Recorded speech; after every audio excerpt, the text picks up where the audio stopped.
You are now rocking with the hottest boxing podcast in the land with your host, Coach Malachi Williams. True.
For the thousands in attendance and the millions watching around the world,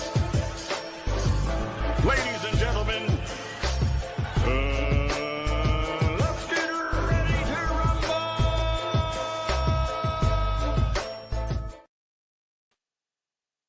Yeah. What's going on, family? This is our boy Coach Malachi in the building, and we are back.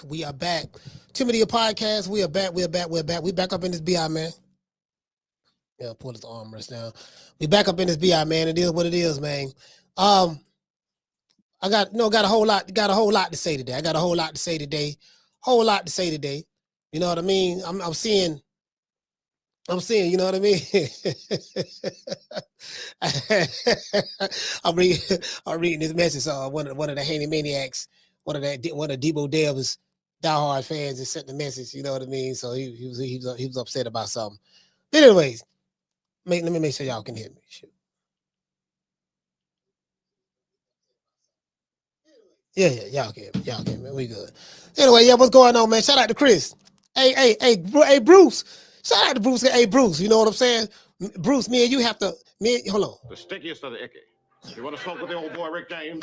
See, I need to be talking to Bruce. I need to be talking to my brother Bruce Gas more. You know what I mean? I got to be talking to him more because, I think he can relate to me. I think Bruce can relate to me a lot. You know what I mean? You get what I'm saying? Because when y'all find out what the gas mean, Bruce Gas, when y'all find out what the gas mean, you know what I mean? When you find out what the gas mean, that's all I'm saying. Anyway, yeah, man. Shout out to Daniel. Daniel, what's going on, fam?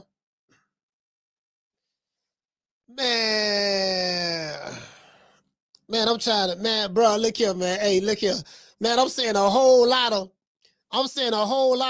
fingers pointing one team versus the other team. You got team Boots versus team Ortiz versus team Boots. But boy, one thing I'm going to say, that sword swing both ways. We're going to call a spade. When Boots turned down the fight, the offer from Turk Al-Sheikh to fight Virgil Ortiz at 154, everybody jumped down his throat. You know what I mean? We jumped down his, we jumped on him when he did that. Oh, the nigga decking. He ain't want to fight Virgil, this and that. Don't nobody want to see him fight no standing honors. He fought standing honors in a fight that everybody know he was going to win, for the most part, and then, you get what I'm saying? And then eventually he moved up. So I get that aspect of it. I get that. But there's a flip side to that coin now. And the problem is this. Don't nobody want to deal with the flip side. It was okay when the coin was on heads. It was okay. When the coin was on heads, it was okay. Now it's time to talk about tails.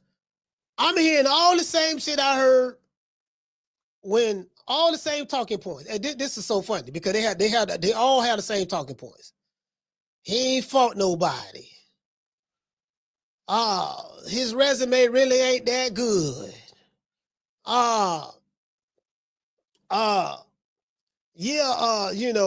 You know, we the A side.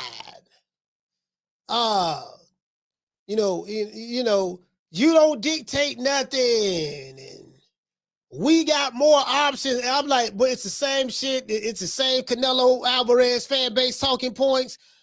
It's the same Errol Spence fan base talking points. It's the same Boots Ennis fan base talking points.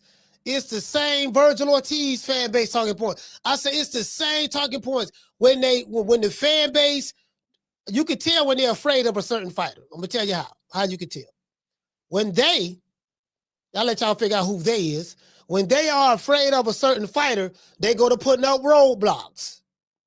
They go to talking about old shit. They go to talk about old shit. They go to talk about, yeah, man, well, such and such. And, but bro, it's every scary ass fan base. They'll use that same goddamn talk about, okay, here we go. I'm talking about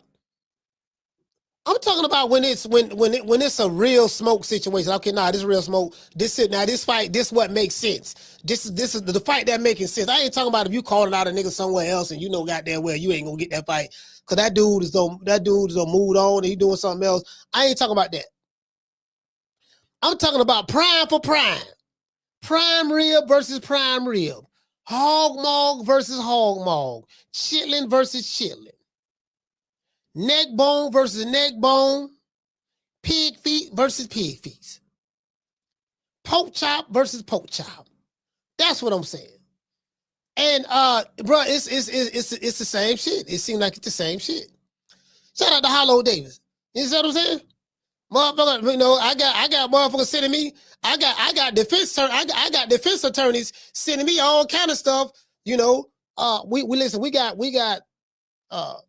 social media. We got YouTube defense attorneys. I got Instagram defense attorneys. I got Twitter defense attorney. Yeah, man, she right here. She the evidence exhibit A say that he was ducking my fighter first. You see what I'm saying? He was ducking him first. This exhibit A. They sending me all kind of exhibits. You get what I'm saying? They did what he is now. I'm trying to tell you now, Cody. Don't let him fool you now. What he is, he right here. He was the first one to duck. My client, Virgil Ortiz, we wanted to fight. But I'm telling you, right here, he had a chance to fight us right here. Turkey Alex Sheik said that, guess what? Now, the same people who don't like Turkey Alex Sheik. Golden Boy really don't like Turkey Alex Sheik like that, but they work with him, because he got the money, and Oscar always throwing jabs at him, stuff, right? But the same people who don't like Turkey Alex Sheik will use Turkey Alex Sheik when for a talking point. Right here, Turkey Alex Sheik said he called that boy from Philly. He said, Boots, I got a fight for you right now for the fight Virgil Ortiz at 154. I'm going to pay you this much. You ain't never got paid that much for Eddie Hearn. I'm going to pay him that much. He ain't never got to pay that much Oscar. What you want to do? And the man turned it down, coach. So it's over with. It's over. I'm agreeing with you on that. He turned it down. He did. I agree with you on that. I've always agreed with y'all on that. But now I'm past that. And we at the point to where, okay, these two niggas from the Wallow, what's up? Both of them in the ring face to face, talking that flip flap, popping that week. Now it's like, well, now you got to understand now, what it is, we got options. We hold all the cards. Sorry, this ain't cards, this is boxing. We hold all the cards. I say, boy, I'm hearing it. He ain't fought nobody. I said, yep, that's the one. Look at his resume. Let's see. His baby mama ain't bow-legged. Let's see. His sister ain't knock-kneed. Let's see. His auntie ain't parrot-toed. Let's see. His cousin can't run the 440. He can't run a 4.3 in the 40. Let's see. His uncle got arthritis. You get what I'm saying? They come up with all these different. I'm like, fam, how we got from face to face, Yeah, let's make this fight happen. We finna do this shit. Yada, yada, yada, yada, yada. Till like, as soon as the motherfucker left the ring, I'm hearing all the goddamn shucky decky quack quack. True.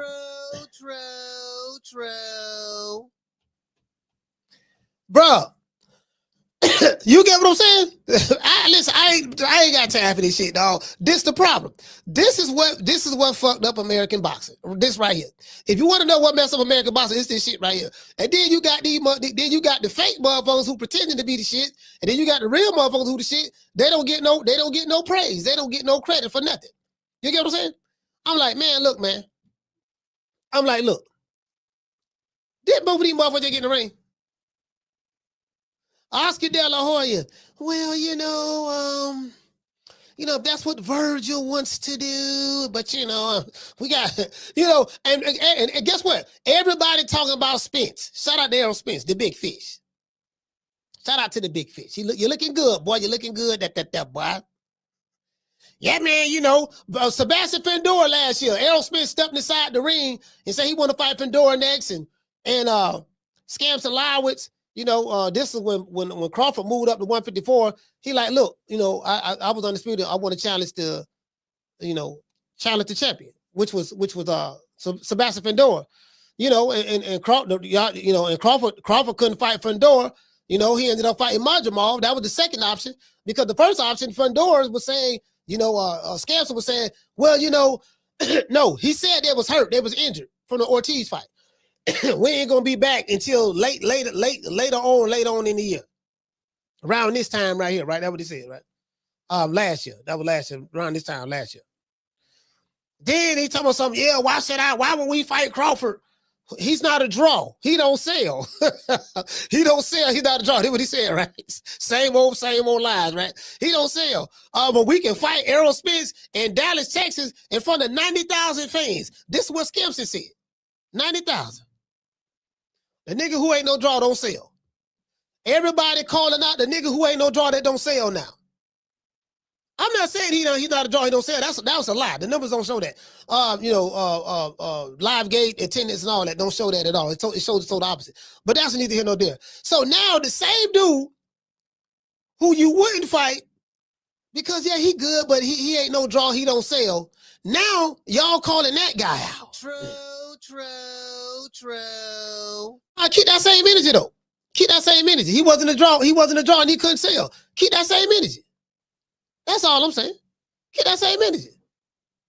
So now we got Team Boots and Team Ortiz. And y'all know me. I am the master when it comes to destroying fan bases. I will destroy a male groupie fan base in a minute. And the thing is this shit is becoming male groupie level, right? Especially, bro, like this shit, I'm gonna enjoy this. I'm gonna enjoy this. They gonna break this shit off real proper like.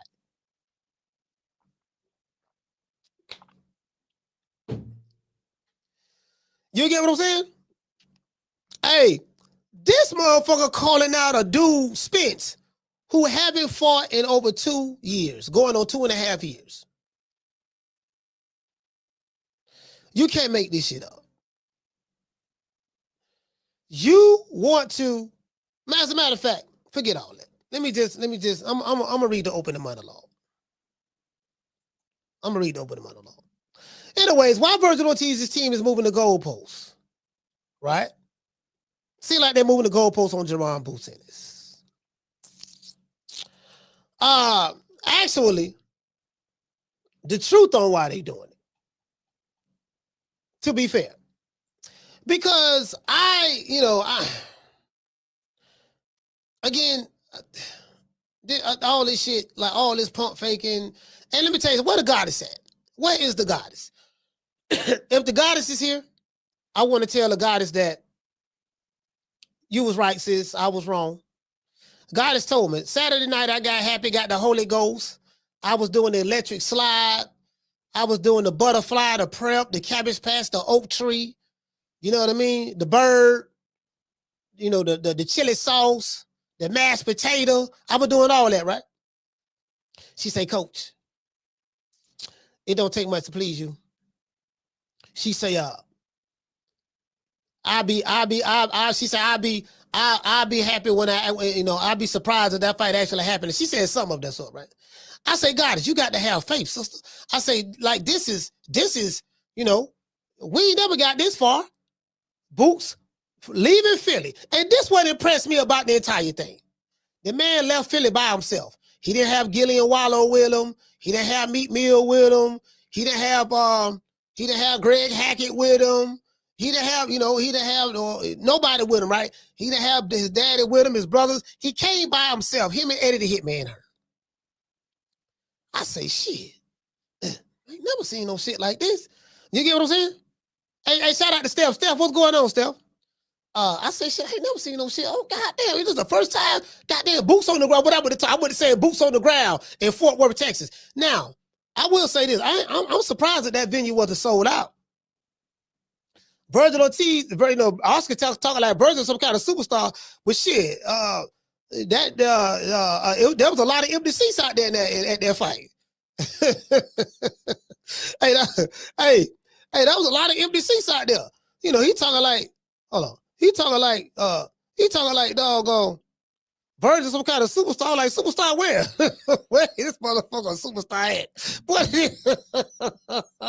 Man, all them goddamn empty seats that was out there. And the Golden Boy card was trash. I got to say that. I know a lot of y'all like the game bang for Golden Boy. That's fine. Y'all know me. I do not mind destroying fan bases. Y'all know me. Look, bro, that Golden Boy card was trash, bro. That shit was trash. I'm talking about garbage. Gabitch. Garbage. To this day. You get what I said? This shit is trash. And Erickson Lubin, the main event started. I don't know what the hell Lubin was doing.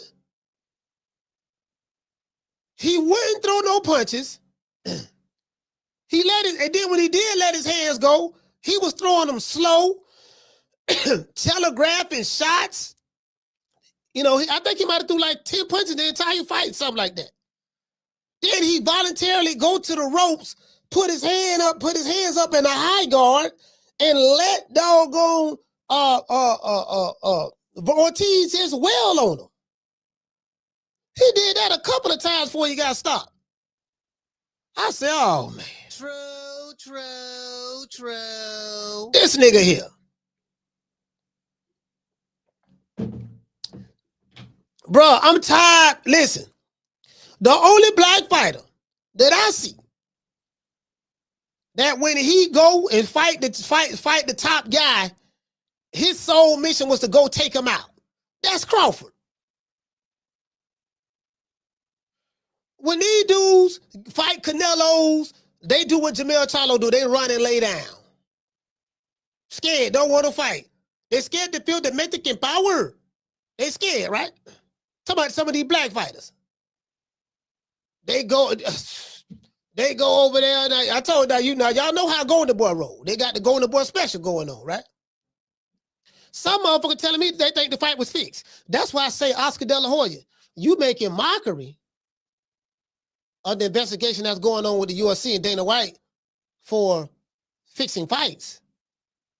But shit, boxing is the master at fixing stuff. Boxing is the original when it comes to fixing fights. Shit, what the hell y'all think going on in boxing? Motherfucker be fixing fights, taking dives, dude, all kind of stuff going on all the time. But the only black fighter I can count on. Look, we finna listen, man. We finna fight this dude. They say that's a Mexican assassin. We finna fight this dude. What you finna do? Man, I'm finna take this motherfucker out. That's the only one I can count on. The rest of them, when they get in there with these, when they get in there with these talented Mexican fighters, they start running. True.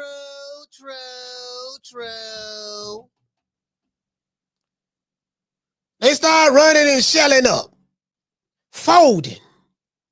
Lubino came to the ring with the Mexican fatigue, the Mexican garment on. He got a sombrero on his head, and shout out to Mr. Dominican. He walking to the ring, smiling, cheesing. I said, this nigga doing too much smiling. This nigga showing all 32 teeth. This nigga doing too much smiling. right? I noticed that in the press conference, but I ain't saying that. I ain't saying that because I know Coach Eddie. I know Coach Eddie say. I know Coach Eddie was telling me. I know Coach Eddie was telling me that Lubin was gonna put Virgil Ortiz to sleep. I ain't say that. I ain't say that. I just laughed when he said it. I ain't say that, right? Because I didn't have faith in Lubin like that. I was like, man, I can't call this fight. I said I can't really call this fight, dog. I don't know which Lubin gonna show up. That's the main thing I said. I said, bro, I don't know what Lubin like. Y'all must be talking about a different kind of Lubin because the Lubin I remember, I mean, he's an all right fighter, but you know, every step-up fight he's had, he got his ass whooped. He done been knocked out twice. So, and then I know how Golden Boy roll. I said they picked him for a reason. Hey, shout out to Jessica. Hey, Jessica, I was like, shit, I know how Oscar rolled now. Cause they picked that boy for a reason. Now. They picked him for a reason. I know shit. Golden Boy got some of the best matchmakers in the country. But this bomb is taking the easy matches. Fight another bomb. Shit, Golden Boy, shit. Golden Boy got some of the best. When they pick them up, they know how to pick them. So that's what's in my mind. I hear what Coach Eddie saying, but I know Coach Eddie be going off emotion. He just be going off emotion and he gonna be on code and all that. I ain't looking at the code. I'm looking at, man, Lubin, man, I don't know. Are you sure, Pam? You know, are you sure? Like, Lubin ain't the most defensively sound fighter in the world. You get what I'm saying? No, I'm telling you, coach, man, I'm telling you, man, Lubin. And then Bowles and Ennis would talk about, yeah, man, you know, Virgil Ortiz, they look like they're overlooking Lubin. They better focus on Lubin. Man, Lubin can fight. Lubin a live dog, man. Lubin coming to fight. So Bowles and Ennis shot a video on YSM, hollering about Lubin a live dog and Virgil Ortiz better watch out. He better be careful. This nigga stepped in there and laid down. True. Hey, this motherfucker stepped in there and laid down. The only black fighter we can count on when it comes to dealing with a Mexican fighter is Terence Crawford. Anything outside of Crawford, I don't know, man. I don't know. I ain't got no faith. I ain't got no faith in them, dog. Hold on. Terence Crawford and Cool Boy Steph. Cool Boy Steph too. Now Cool Boy Steph take care of business.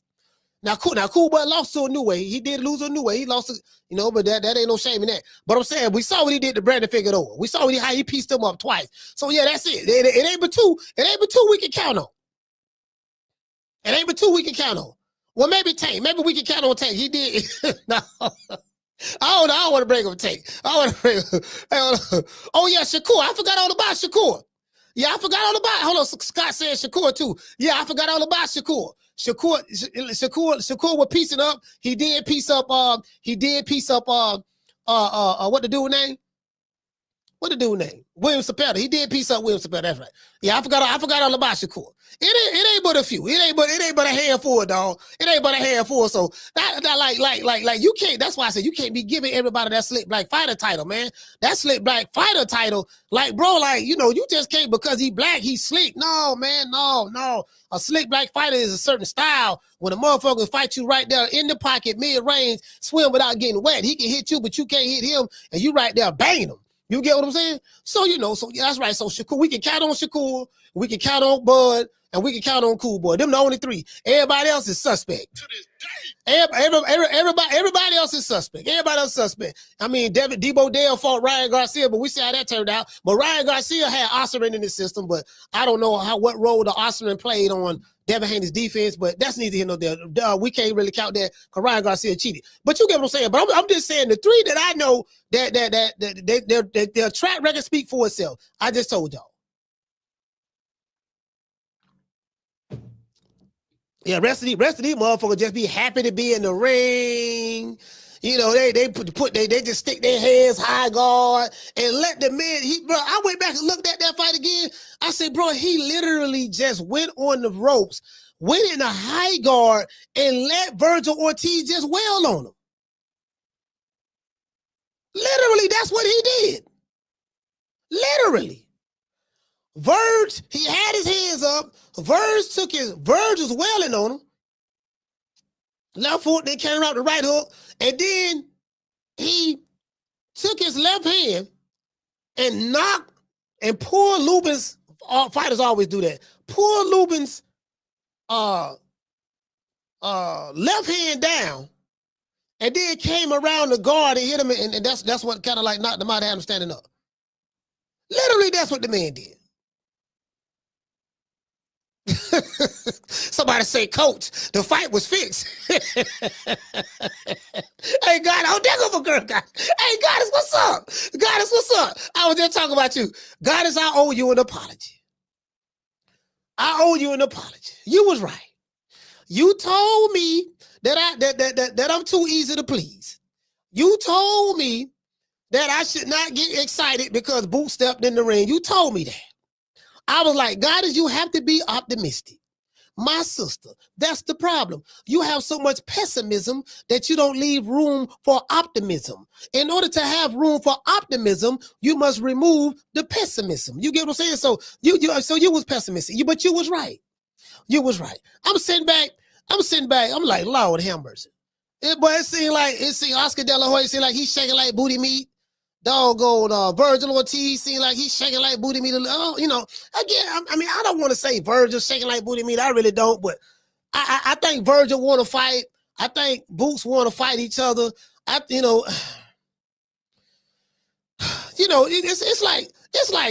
like trying to talk to a girl. Have you ever tried to talk to a woman and you ask her, you say, what's up? You say, what's up, baby? Do you have a man? You got somebody? And she say, it's complicated. Well, it's complicated. If you ever spoke to a woman, it's complicated. Like, okay, well, I got somebody, it's my baby daddy, my ex-husband, whatever. You know what I mean? But, I still love him. We still be doing stuff together on the side and got kids and stuff. But, we ain't together. I really not with him, but but if me and you were to get together, he gonna be around. So it's complicated. I mean, it's like when it comes to Virgil Ortiz and Boots situation fighting each other, it's complicated.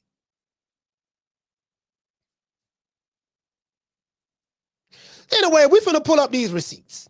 Let's pull these receipts up. In the aftermath of Virgil Ortiz's destruction of Erickson Lubin, in the aftermath of that, right? Oscar De La Hoya, Virgil Ortiz, and his manager have had a lot to say when it comes to making the fight with Jaron Boots Ennis. For those who don't know or were sleeping under a rock, Jaron Ennis and Virgil Ortiz had a face-off, pretty much faced off against each other in the ring after Ortiz's fight when he stopped Erickson Lubin in the second round. Both men went back and forth about who said what and who was ducking whom. No, nigga, you were ducking me first. I wasn't ducking you. You ducked me first. And see, your team was the one that was saying we were ducking, and then but your team was the one that was talking. No, but that was reply. We was replying back. That was retaliation. So they got together with the argument about who was ducking who said what, who, all that there, right? So I'm like, okay, like, you get what I'm saying? So now the crowd, the few people that were there, the crowd sitting there screaming, like, ooh, all that stuff there. Boots sitting there like shaking his head. Now, I'm happy. I'm going to tell you why I'm happy. I said, this nigga came all the way from Philly by himself. Now that's gangster. He came from Philly by himself. No, he didn't have Bozy with him. He didn't have any of his brothers with him. He didn't have Gillian Wallow with him. He didn't have Meek Mill with him. He didn't have Cool Boy Steph with him. He didn't have any of the goons or any of that stuff with him. He was there by himself. The man was standing on business. To this day.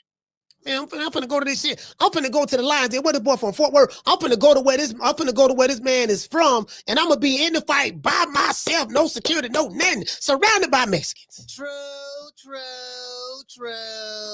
So I respect that. Listen. Him and Lubin, and I guess him and Lubin and the referee were the only black folks there. He pulled up by himself from Philly. I said, okay. Then he stepped in the ring. So I got the Holy Ghost.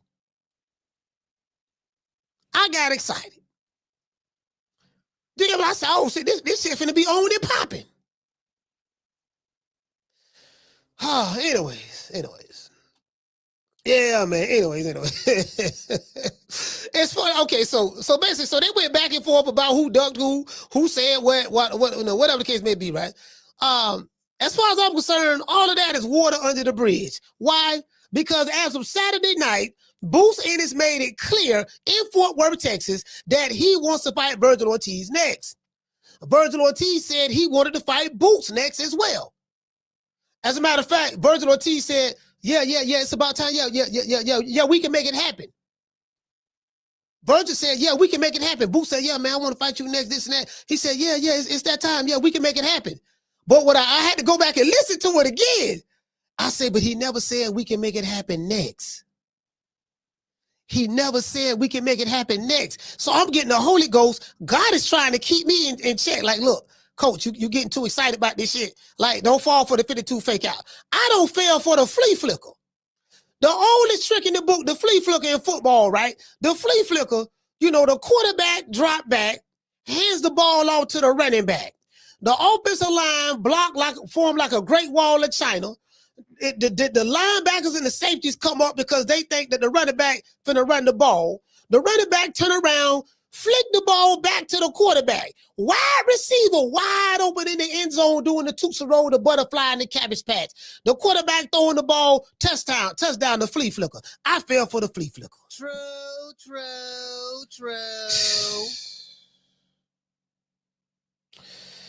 Anyways. Virgil Ortiz said he wanted to fight Boots as well, right? Now, all of a sudden, Virgil is saying something totally different. At the post-fight press conference, Ortiz proceeded to call out Errol, Spence, and Terence Crawford. Crawford was the dude that you dug twice already. What you calling him out for? Errol Spence haven't had a fight since 1972. What you calling him out for? Make it make sense. You got a dude from Philly that stepped in the ring, was in the ring with you. We don't care nothing about no dream fight. Of course, Errol Spence is a dream fight. You want to fight a nigga who been inactive for 2.5 years. You bro, like, well, it's obvious what y'all doing over there, Golden Boy. To this day. How you call out a nigga who's been inactive for 2.5 years? Make it make sense. Bro. and then you want to call out Crawford for what? If your team ain't confident you can beat Boots, they damn sure ain't confident you can beat Crawford. I.e., that's why you ducked them twice. Oh, man, we just want to see you fight Boots, dog. That's it. I don't want you to do, fam. Again, I'm here you finna fight. You know, now I heard Oscar had them call the WBC. Mauricio, yeah. Hey, Mauricio, how you doing? This is Oscar. Oscar, what's going on? Listen, it's time to activate that the WBC mandatory now. We ready? I think we're ready to challenge for a title now. I think it's time. You sure it's time? You know, you want to? You sure we can wait 2-3 more years? You know, pat it up a little bit. No. We want to do it now. So now I'm hearing he finna fight Fandor, which I'm not gonna lie. I like that fight.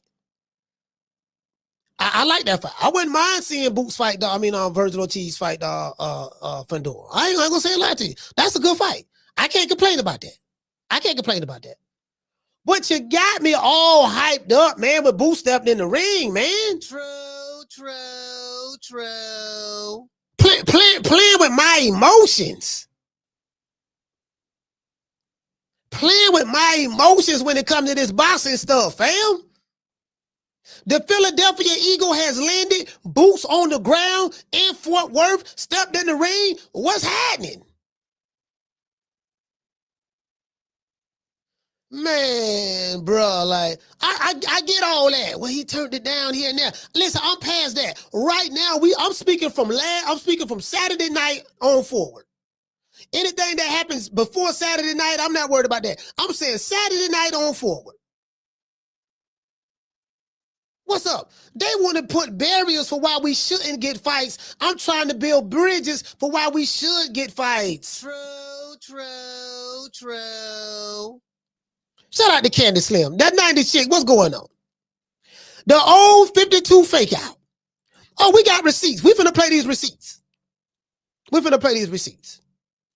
What you calling Spence and Crawford out for? You got a young motherfucker that's right there you got in the ring with, and you holler about Spence and Crawford. Anyways, why does he call them out? I have no idea. Then Oscar De La Hoya proceeds to say that Boots, that he said that Virgil Ortiz hold all the cards. He said Virgil holds all of the cards, and that the terms have to be in Ortiz's favor in order to make the fight. Then Virgil Ortiz's manager proceeds to say this on Instagram. He said, I think Ortiz versus Spence at Cowboy Stadium is the biggest Texas matchup in the history. He said, I think, his opinion. And Boots should fight Jermell Charlo as the co-main event.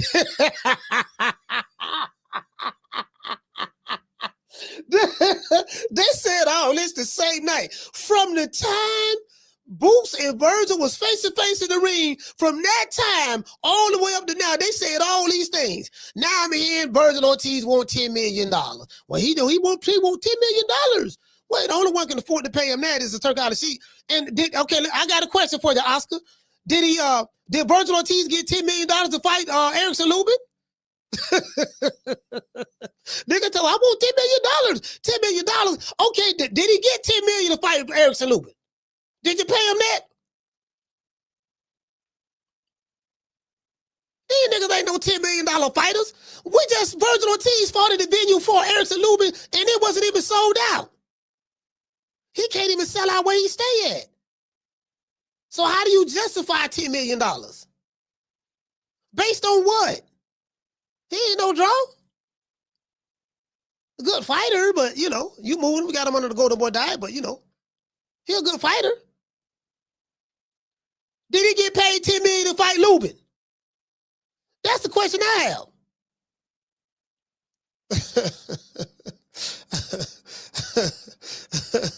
Anyways. As I said before, he said, this is what his manager said.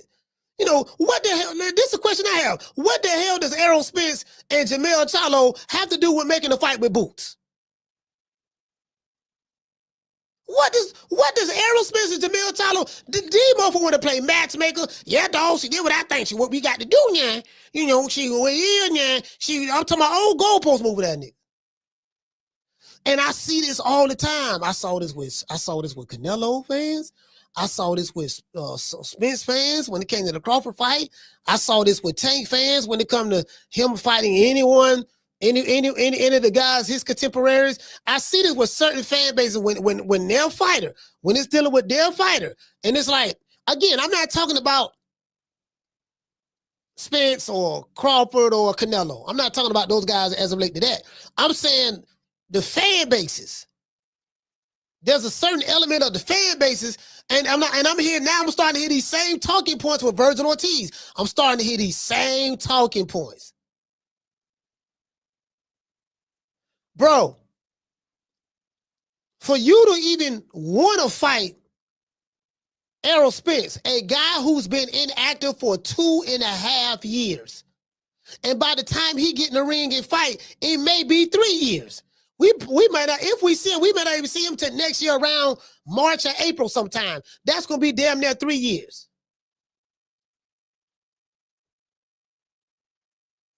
Bro, tell me you cherry picking without telling me you cherry picking. Yeah, I think that'd be a good fight. Of course you think that'd be a good fight. The man haven't fought since 1979. Coming off a devastating loss.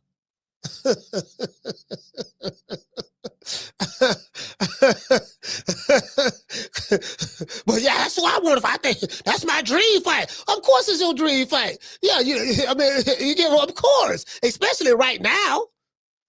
I would like to revisit that Crawford fight. For what? For what? You the same dude that picked Crawford to lose to Canelo. Yeah, man, Canelo won't beat him. He's just too skilled and too big. And then now you want to fight the dude that beat Canelo. And if he was too skilled and too big for Crawford, okay, so but you get what I'm saying now? Yeah, man, I want to revisit that. For what?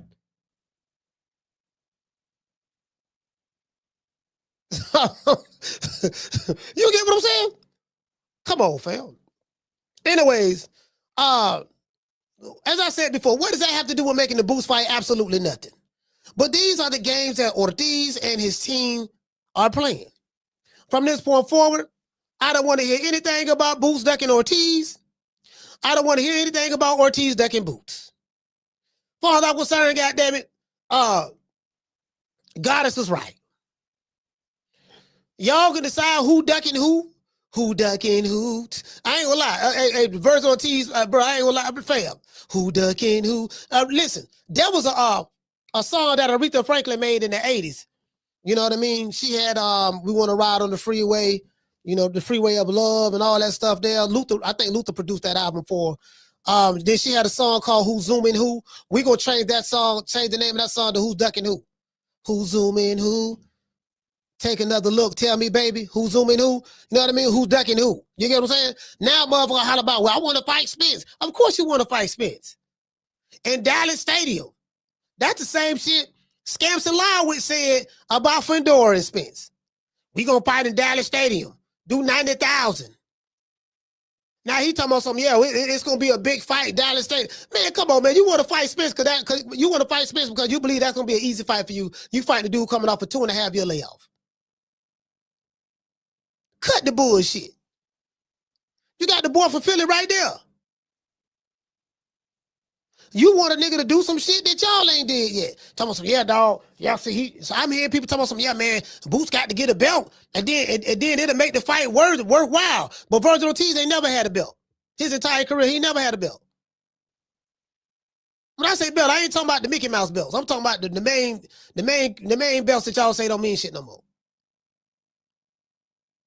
It's like they made the Erickson Lubin fight, no problem.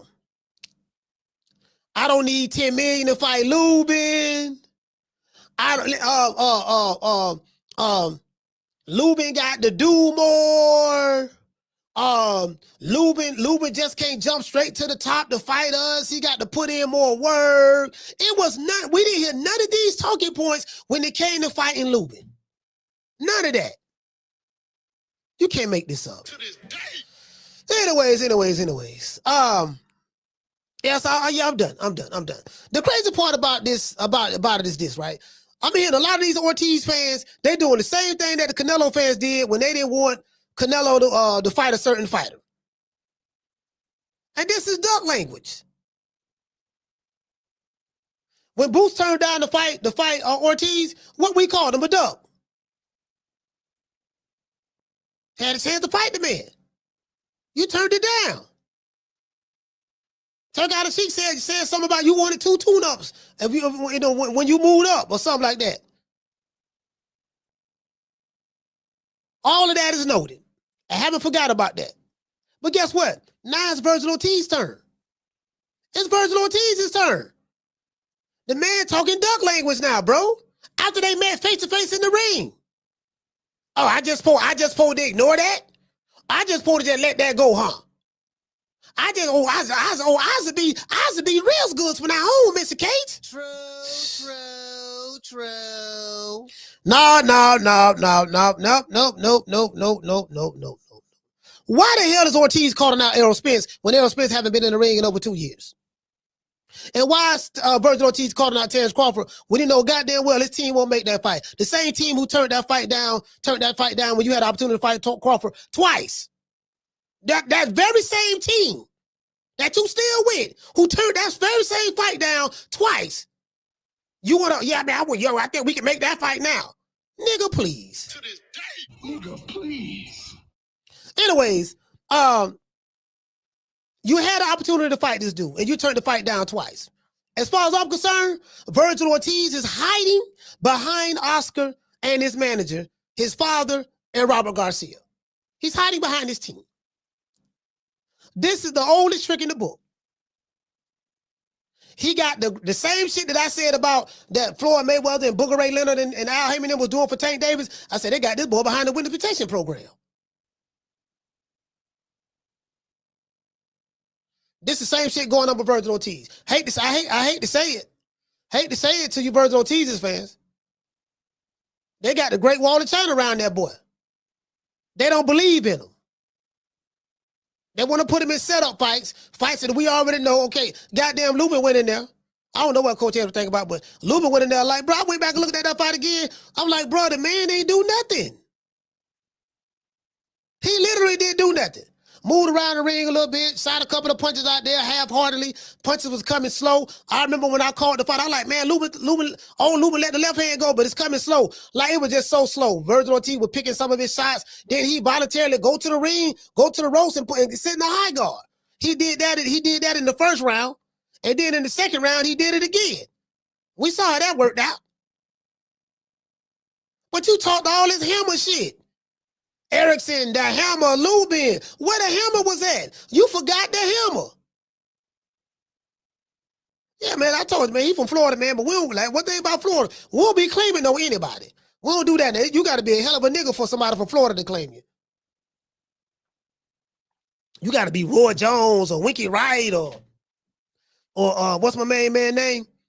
The heavyweight, shout out to Bruce Gas, heavyweight out of Jacksonville. Heavyweight out of Jacksonville, he fought Larry Holmes. I forgot my main man name. Yeah, you got to be a hell of a nigga for us to claim you now. We don't just claim no anybody. I'm telling you right now. What's my main man name? The heavyweight. He fought Lennox Lewis. He fought Larry Holmes. I forgot his goddamn name. Yeah, man, motherfucker holler about that hammer. Shit. Yeah, man, that hammer. He left that motherfucking hammer home that night, bro. Yeah, Ray Mercer. That's who it is, Chitlin Circuit. Ray Mercer. Yeah, Ray Mercer. You get what I'm saying? He said, what about Antonio Tarver? We got the verdict is still out on him. Hey, Freddie said, what about Antonio Tarver? The verdict is still out on him. We still mad at him for knocking Roy out. We still mad at him for knocking Roy out. Well, Antonio Tarver, he all right. He all right. You know what I mean? He all right, man. You know what I mean? So, he all right. We'll add Tarver. Yeah, it take a whole lot. Like Sebastian Pandora, he from Florida. He claiming California now. So we ain't claiming him. See, we ain't like no of these other cities. We ain't just gonna claim a motherfucker because he from the city. No, he got to be moving right. You can be from the city, you can be from the state, but if you ain't moving right, we ain't gonna fuck with you. True. Yeah, I can tell you that right now. If you ain't moving right, we ain't gonna fuck with you. Shit. Anyways, back to what I was saying though. Now, as I said before, the reason why Virgil Ortiz's team isn't anxious to make the Jaron Boots Ennis fight is because they do not like the style matchup. If it was a style matchup that favored Virgil, they'll be breaking their neck to make that fight like they did with Lubin and those other guys. But it's the style matchup they don't like. When you start hearing the fighters and teams go to talking about, I need 10 million in, and you just can't skip the line. You ain't fought nobody.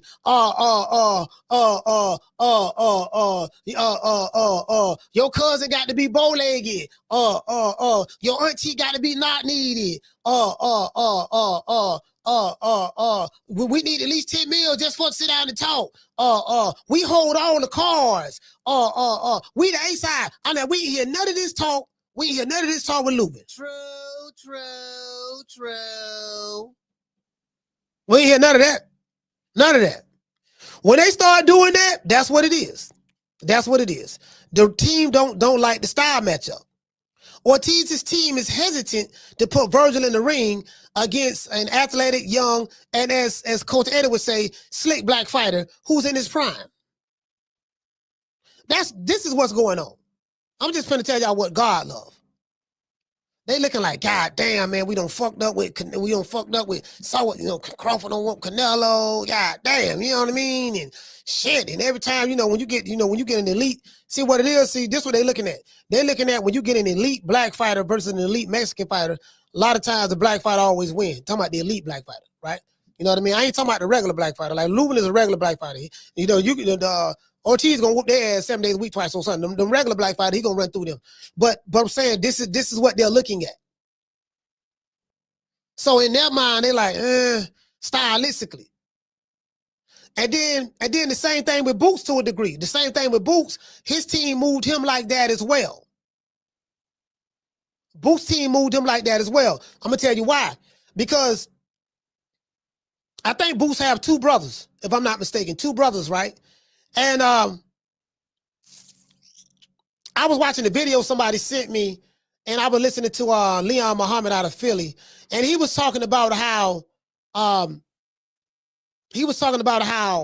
Bozy is moving Boots very carefully because his other 2 sons, Pooh and the other son, you know, he felt like he moved them too fast, and they end up getting losses and stuff like that, getting losses and, you know, and so they're saying that he don't want to make the same mistake with Boots, so they had to move him very carefully. This is what Leon Muhammad is saying. This was the gist of it, right, on video, right? So I see what's going on both sides. It's like, okay, we're building this guy up, got a name, he's our superstar. And then on the Golden Boy side, we're building this guy up. He has a name, he's our superstar. He's very talented, but stylistically, we don't like this style matchup with this guy because he has good footwork. He's not going to sit on the rope and sit in the high guard and let me wail on him. You know, he has some physical tangibles that we don't like from a matchup standpoint for our fighter. So we're going to ask for all these crazy demands and we're going to say things that we never said to any fighter prior to this guy. Do you get what I'm saying? So, you know, shout out to Keisha. Oh yeah, you sent the video. Yeah, I appreciate that. Yeah, I appreciate that, Keisha. Keisha, I appreciate that. You sent me that video. You sent me that video. So now when you go to thinking about that, it's like, you know what, dog? They been kind of moving Boots like that too. You can tell. Fighting Lima Bean, you can tell they moved him the same way because from what I'm hearing is he doesn't want to make that same mistake. So you got to look at both sides. Virgil Ortiz, this is our star guy. We marketing this guy and making him like he's this. We're trying to get him to take over for Canelo. Once Canelo leave, we want Virgil Ortiz to be the next superstar. But I don't think that's gonna work with the Mexican fan base like that because Virgil Ortiz is a gringo. He's from here, so he ain't no real. He a Mexican, but he ain't no real Mexican. You know what I mean? He's an Americanized Mexican. So that's a difference. You know what I mean? That's a difference. He's a Chicano, right? He's an Americanized Mexican. So the real Mexicans over there in Mexico, they ain't gonna really gravitate to him like that. That's why he ain't really selling like that. Now, you get what I'm saying? Talented as hell. And then on the flip end, you got Boots Ennis. He's billed as the phenom. He's billed as the phenom. The Terence Crawford 2.0. Roy Jones 2.0. You get what I'm saying? He's built as that. But I wasn't thinking about, damn, I forgot all about. Bozy Ennis got two sons that box. I ain't gonna lie. I didn't really know him. I didn't know Boots had 2 brothers that box. I didn't even know these dudes. Then I had to remember.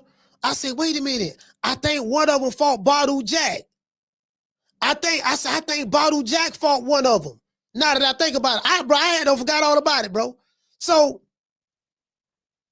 I see what's going on with Golden Boy, and I see what's going on the Boots Ennis side. So I'm like, man, but as of right now, bro, from what I'm seeing, man, these niggas ducking. True.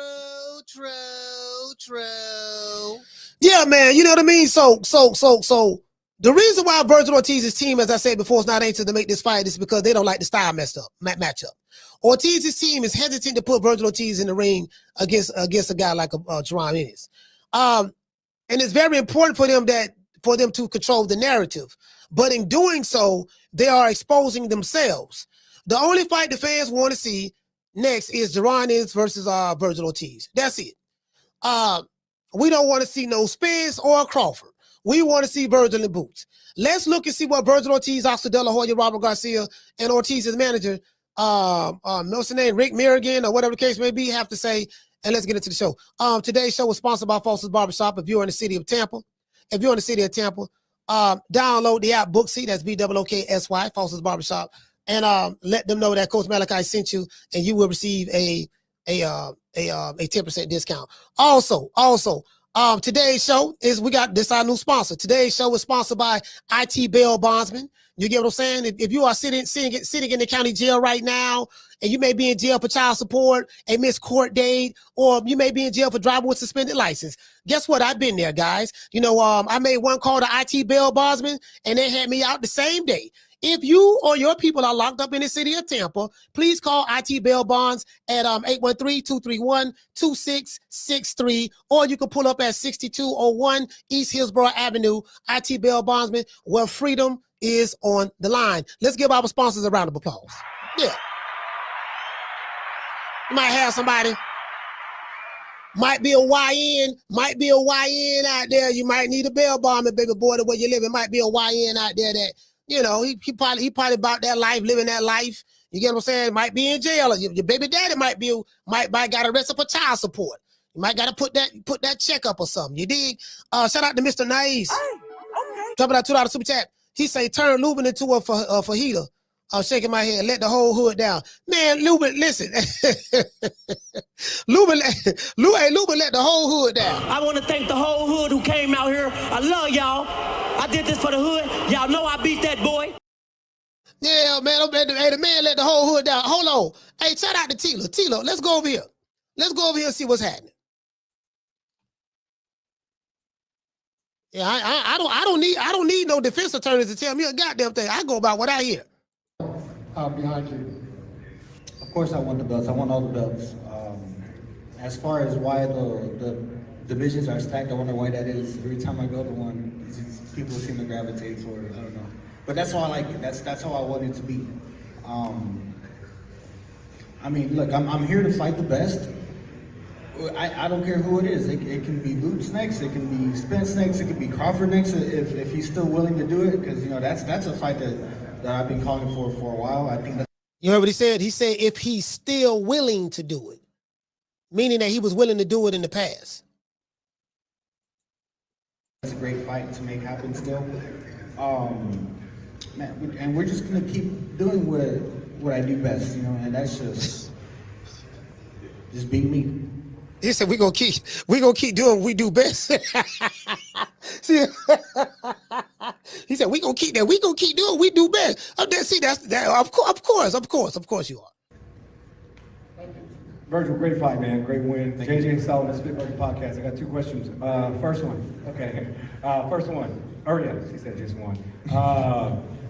We always hear that hunger starts to disappear as you go up in your career, as you grow older.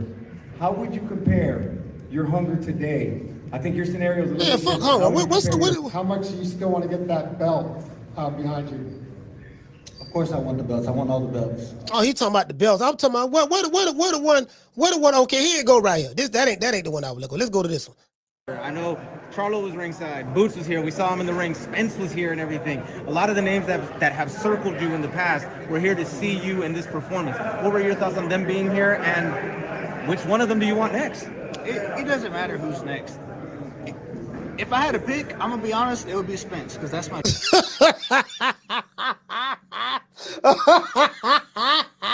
Well, it does matter. Boots came from Philly by himself, stepped in the ring. He said we need to make this fight happen next. You said you acknowledge it. Yeah, we need to do it. That's what you said. Now they're asking you who you want next. It do matter. You was supposed to say, look, I want Boots next. I'm instructing my team to make that fight happen ASAP. I'm finna knock this puto block off. Let them know that there's levels to this. True.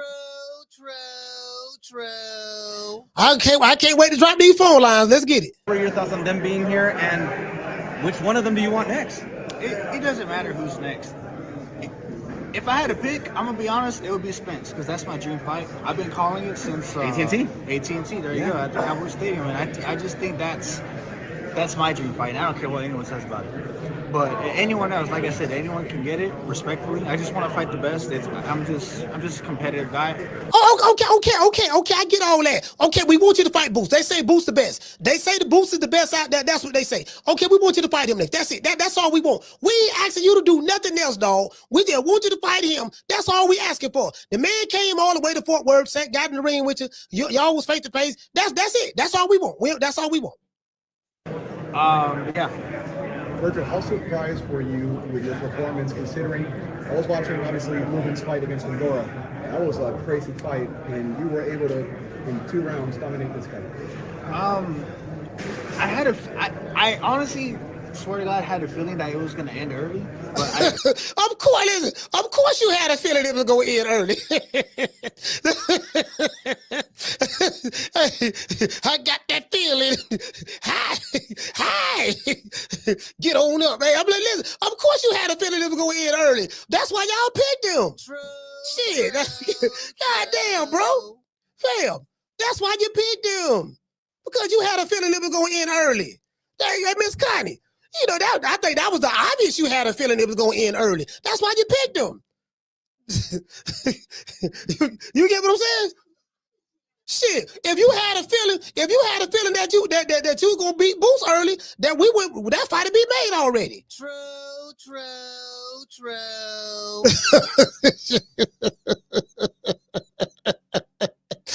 Look at title like James Brown. I got that feeling, man. Anyways, I also knew that I had to be smart about it. I knew that Lubin was he's a smart fighter and calculative, and he's slick.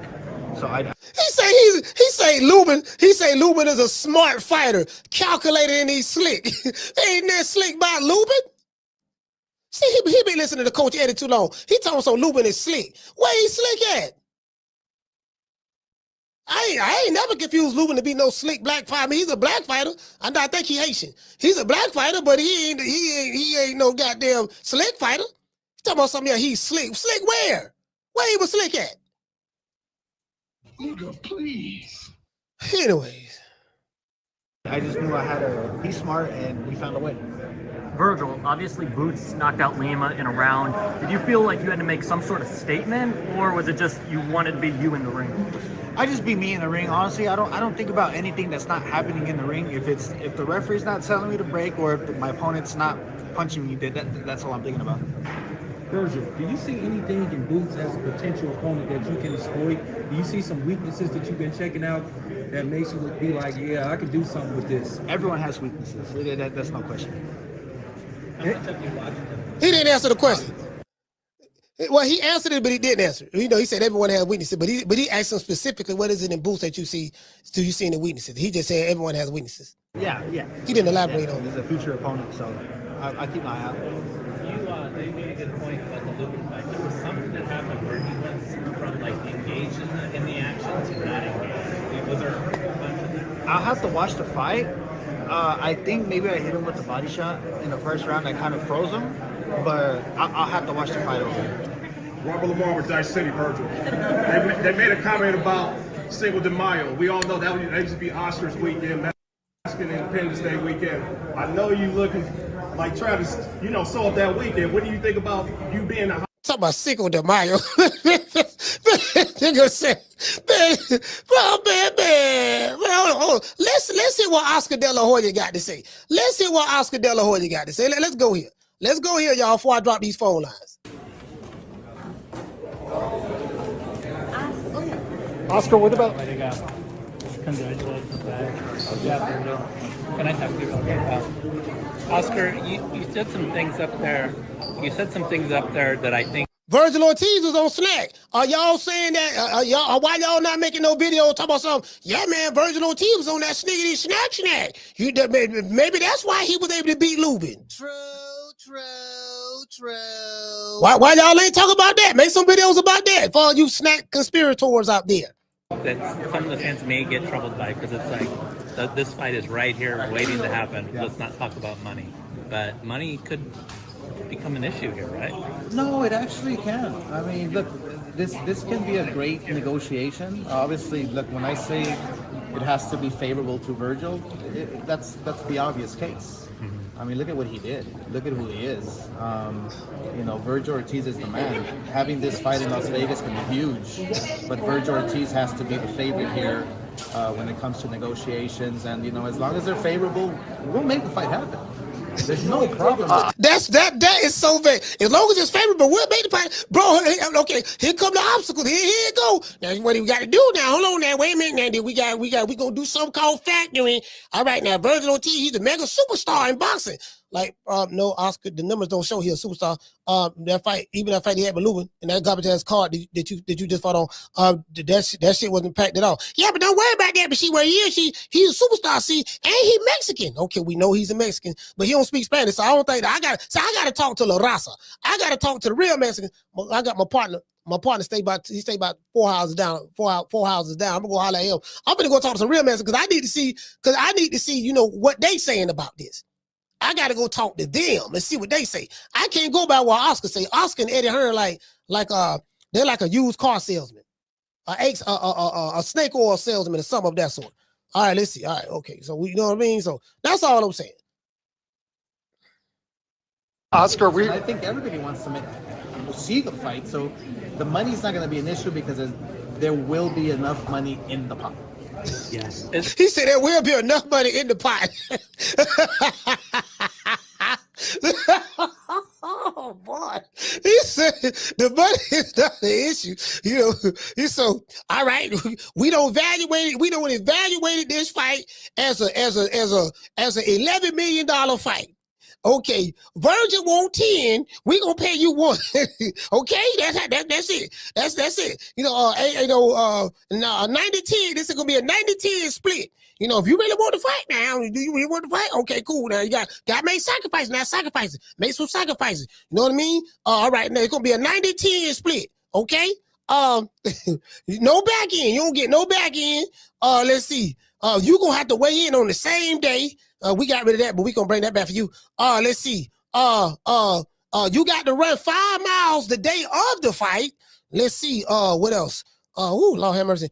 You got to stay up all night. Don't get no sleep, no kind of rest at all. The day before the fight. Okay. Let's see what else. We got some more stipulations in there. Cause we a heavy A side. We're a heavy A side. Okay. Look. Shit. Look, I want you to eat a artery clogging whole head cheese sandwich with a whole lot of pig foot gravy on top of it. Eat that like 1 hour before the fight, right? Also, we want you to take this laxative right here. The laxative is supposed to kick in about in 7 hours. So the ring walk is like at 9, about 10 o'clock Central Standard Time. What I want you to do, I want you to take this laxative, drink 2 bottles of this, 2 bottles of laxative, drink this here 7 hours before the main event. Just in case you got the shit or something during the fight. If you run out the ring because you don't want to shit on yourself in front of everybody and got to use the bathroom, we going to win automatically by disqualification. So you get what I'm saying? So they would have put all that in the contract. True. Yeah, I can't, dog. I can't beat you like that. Is that going to be a heated debate by Eddie Hearn? Do you think he's going to say my guy's the guy? I mean, how can he say that? He better not. I mean, that's there's no question that I have the man. There's no question that Virgil Ortiz is the man. So okay, Virgil Ortiz the man. What does all of that mean? Does that mean we gonna fight? You get what I'm saying? Hey, Miss Connie, does that mean we gonna fight? Virgil Ortiz is the man. Okay, whoop de doo. He the man. He whatever you want him to be. Is these niggas gonna fight? Yes or no? That's it. Whatever, however you want to spin it. I feel that these negotiations will be negotiations, just like any other fight, and it'll go back and forth. But at the end of the day, Virgil Ortiz is the man. Oscar Spence was in the arena, in the building. I don't know if you saw Errol Spence. Oh, I did see him. You did see him. We've talked about this for 5 years. We talked about it at the Arlington press conference, filling up Jerry World with him and a Virgil. Imagine that. Virgil is such. He said, listen, the key word of what he just said, he said, oh, imagine that. Just my imagination. Imagine that. We heard that word imagine before. Do you remember when you see one of your favorite fighters, one of these fanatics, when they go to talk about their fighter? Man, look how my fighter beat whole head cheese. Just imagine what he'll do to Shakur. Look at what my son did to Tevin Farmer. Just imagine what he'll do to Shakur. Shakur don't want that fight with my boy. Tank don't want that fight with my boy. Just imagine, look how hard he hits. Imagine what would happen if he hits Tank with that. Here you go, imagine again. We got to use this word imagine. Just imagine. Imagine Spence and Virgil Ortiz. No, we're not imagining that. We are imagining Boots and Virgil Ortiz. A good place right now. World with him and a Virgil. Imagine that. Virgil is in such a good place right now. If we don't get favorable negotiations, then we can always go to Errol Spence. Or and we don't get favorable negotiations. What are the favorable negotiations you want? Look, my nigga, you gotta have one arm tied behind your back. That's one. Two, you gotta take this laxative 7 hours before the fight. That's two. All right. Three, we gonna weigh you the same day like the old school. 3. Okay, cool. 4. You got to put on 16-ounce gloves. That's 4. Damn, okay. 5. You got to wear this ankle weight. You got to have some ankle weights on. 5. Okay. 6. Let us give you the water bottle. You need to drink. We want you to drink from our water bottle that we made for you. Okay, 6. All right. 7. You get what I'm saying? Like, bro, 90-10 split. Like Oscar De La Hoya, he talking about that it has to be favorable. Bro, we know what this is now. We know what it is, Oscar. Anyways. we can go to Fundura. So there's a lot of options for Virgil. I know the world wants to watch Boots Ennis versus Virgil, but let's get one thing straight here. Virgil is the man.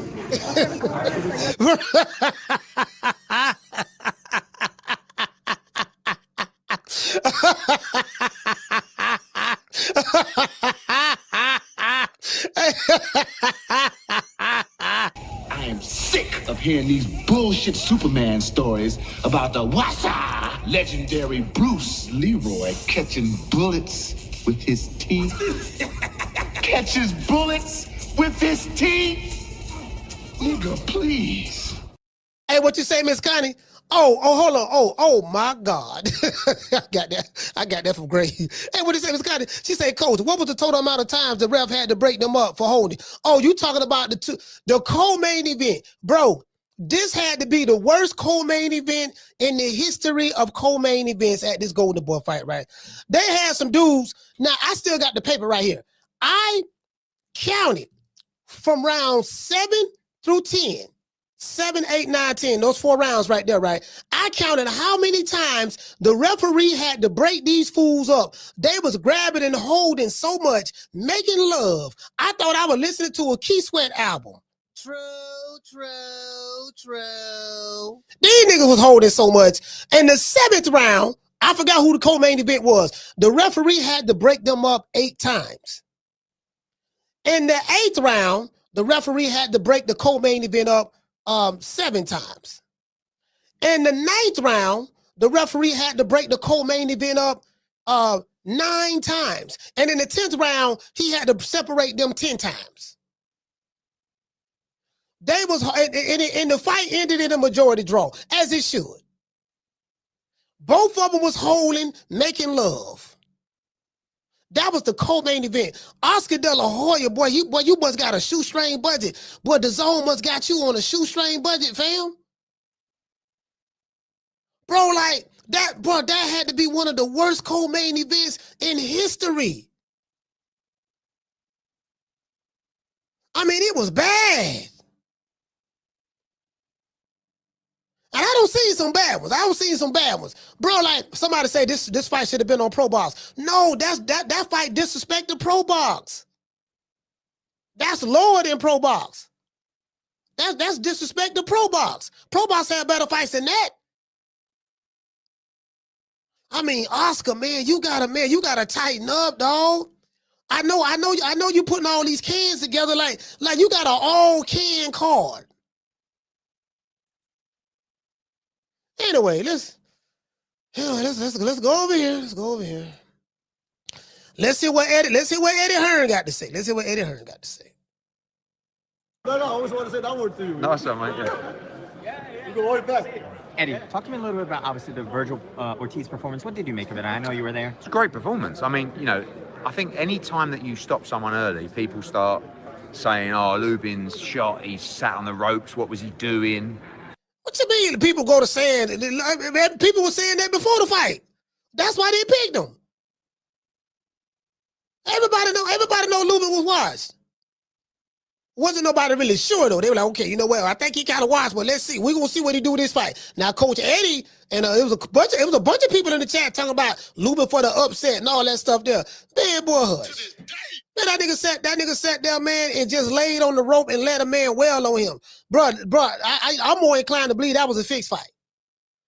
I sat back and watched it twice. I said, man, bro, I don't know. The fans need to investigate boxing. Bro, I'm telling you, bro, the man just sat on the rope. I ain't never seen Lubin do that. No, I ain't never seen Lubin do that. I mean, him losing, that's one thing, but come on. Anyway, yeah, I don't know, boy. I don't know about that one. But it's the same when Boots beat Lima. Lima's a really good fighter, but he just meant, oh, who's Lima? He talking about something. Lima's a really good fighter. No, he isn't. Lima's a really good fighter. No, he isn't. Eddie, don't piss on my leg and tell me it's raining. People, just like people did with Boots, when they talking about something, who is Lima? Lima's a really good fighter. No, he isn't. That man was trash. Like, boxing fans are never really happy. What you have to respect is the way these guys No, boxing fans ain't dumb. go in there and destroy opposition like that. Lubin is a top 15 guy.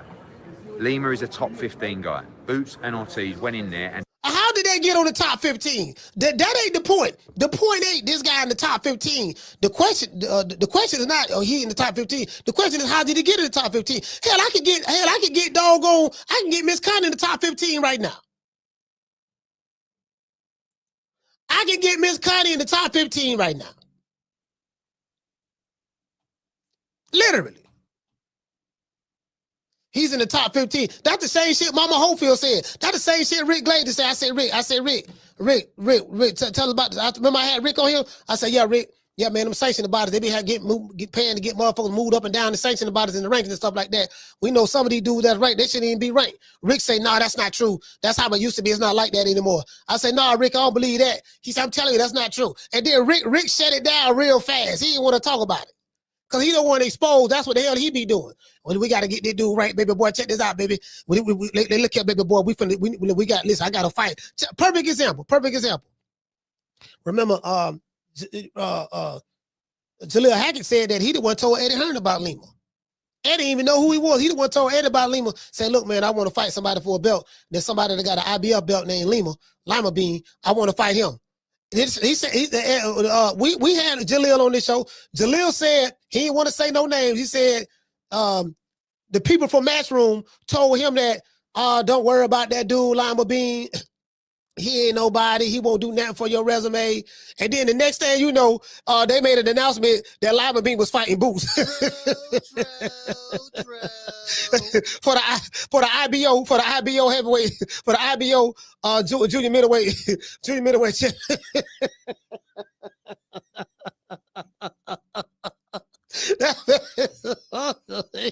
Niggas, hey, they don't took Jaleel Hackett food and fed it to Boots. So anyways, destroyed them both. You can't ask for more than that. So I thought it was a great performance. Virgil's a great fighter. This is not, there's nothing but respect from us, but we just know we win. And like, it's not for us. Once you start hearing things like, we're the A side and we want 10 million and we want, what does Boots, it's like, what, guys, Ortiz has never been a world champion. Great fighter. Boots has been world champion, he's been a unified champion, but neither of them are world champions now. They're just the top two fighters in the division. So if you truly believe that you're the best, make the fight. And it'll be really interesting to now see if they truly believe. Because the fight's there, the fight's done, the money's there, the pay-per-view's there. I mean, it's a massive fight. But Now I'm gonna tell y'all something that probably a lot of Virgil Ortiz fans didn't like. In my opinion, as it relates to this move, the best move that Boots made was to show up at that fight Saturday. That was the best move he could have made. Showed up at Fort Worth, Texas, and stepped in the ring with Virgil Ortiz and was face to face with him. From a PR standpoint, that's the best move he could have made. When he did that, do you get what I'm saying? So now we're gonna hear a bunch of, oh man, well, he turned the fight down a while ago and he could have did this, and why he ain't fighting that dude, or why he ain't fighting that dude. We're gonna hear everything. We're gonna hear everything now. I'm like, I get all of that, but I'm past all of that. We talking about from Saturday on forward, what's happening right now. Because it seemed like you're using that as an obstacle, a barrier for the fight not to happen. They was face to face. Both men said the fight need to happen now. Both men said the fight need to happen now. Now what's up? That's all I'm saying. I don't care what happened 2 weeks ago or 3 weeks ago or who did what. Pass all of that. Let's pick up from Saturday night on up to now. That's it. That was the best move Boots could have made. Because you pull a nigga whole card. That's what we call it. That's what we call it in Florida. When a nigga pull your whole card, meaning when a dude stepped to you and he called you bluff. Well, what's happening? I'm here. I'm here by myself. Gillian Wallow is in Philly. Meek Mill is on tour. My brother's there at home. Greg Hackett, he chilling somewhere. It's just me. I'm in your city, in front of your fans, in front of your team and your people, and I'm here. What's happening? That was the best move we could have made. Anything after that, I'm watching. And so far, it's like, man, I'm like, man, bro, because now he pull a nigga whole card in front of everybody. You can find an excuse if you don't want to do it. So we'll see. And obviously we saw the fighters face off, and we know you want to fight. The fighters clearly want to fight. And you mentioned the $10 million mark by Rick Meridian, I believe his name is, the manager of Virgil Ortiz. Do you see it as an obstacle? I mean, is it a real obstacle? If you come out with things, I mean, look, if the fight delivers and it does really well, the fighter's going to make a load of money. They're going to make a load of money anyway. But, like, when are you going to hear me come out about this fight, or Boots coming out saying, we want this, we're the A-side? No, we just want the fight. We just need to prove that we're better than everybody else. But if Virgil wants the fight, I have no doubt. Does the father? Does Robert Garcia? Does Rick Meridian? Probably not. Does Oscar De La Hoya? Probably not. And that's the problem. Virgil Ortiz's dad don't want this fight. Robert Garcia don't want this fight. Oscar De La Hoya don't want this fight. Virgil Ortiz's manager don't want this fight. I think that's obvious at this point. As a matter of fact, let's move on down the yellow brick road. Let's go over here. Let's go over here. Hold on. Bear with me one moment. Cause I got some stuff saved. Let's see, where does it do that? Somebody, hold on. Hold on, I'm trying to see. I think I got to save. Somebody sent it to me. Yeah, this motherfucker right here. Now this is Virgil Ortiz's manager.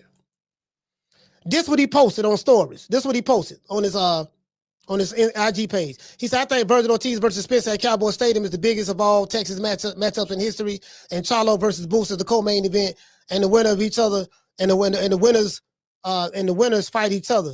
Just might be fire. Makes sense. Charlo and Boots both turn Ortiz down. Do you see this right here? This is Virgil Ortiz's manager.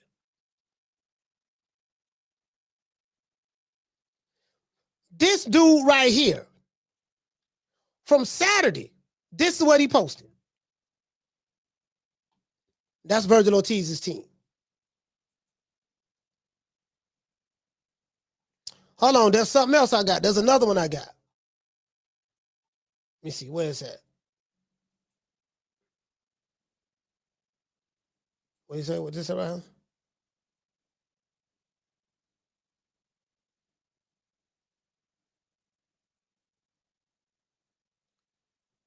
Oh, this dude, I heard this manager's an asshole. I ain't never met him. He said greed don't exist on the real team. Let's see. Oh, I'm trying to see what he's talking about. Where is that? Where's that one that somebody sent me? This motherfucker went to talking about 10 million. We need 10 mil. I'm like, okay, well, did you pay Virgil 10 mil to fight Lubin? Did you pay him 10 mil to fight Madrimal? Did you pay him 10 mil to fight them other dudes he fought? Mean Machine? So if you saying you want 10 mil, let's look at this. That means the other guy has value. Because you only one half of the equation. Did you get what I'm saying? You only one half of the equation. So, I mean, bro, it's man. I can't find the other one. It's another one. It's another one I had. I'm looking at all. Listen, check this out. I'm looking at all these videos. Check this out. I want to show y'all this. Now, this fight hype. Robert Garcia reveals Charlo confrontation. Virgil Ortiz invites Lubin to the barbecue after destroying him. So, Virgil Ortiz, this is what they say right here in this title. I haven't clicked on this yet. Virgil Ortiz invited Lubin to a barbecue after knocking him out in the second round. Boots Ennis gave Lima Bean 2 Philly cheesesteaks after he knocked him out in the first round. Y'all see a pattern? Anyway, let's continue. Oscar says Oscar De La Hoya sends ultimatum to Jaron Boots Ennis.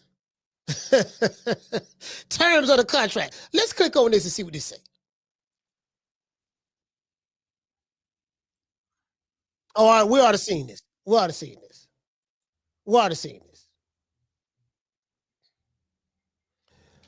here, what you see right here?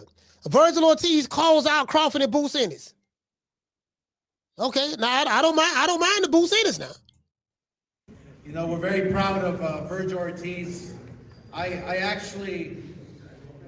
actually surprised me. I mean, I think he surprised and shocked everyone in the first round. Yeah, we thought maybe 1, 2, 3 rounds, you know. But Virgil Ortiz is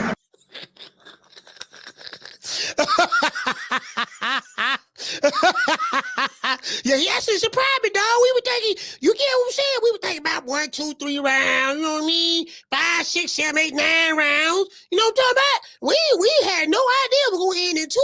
man. And so without any further ado, your champ, Virgil Ortiz. You're a champ? What champ? The man.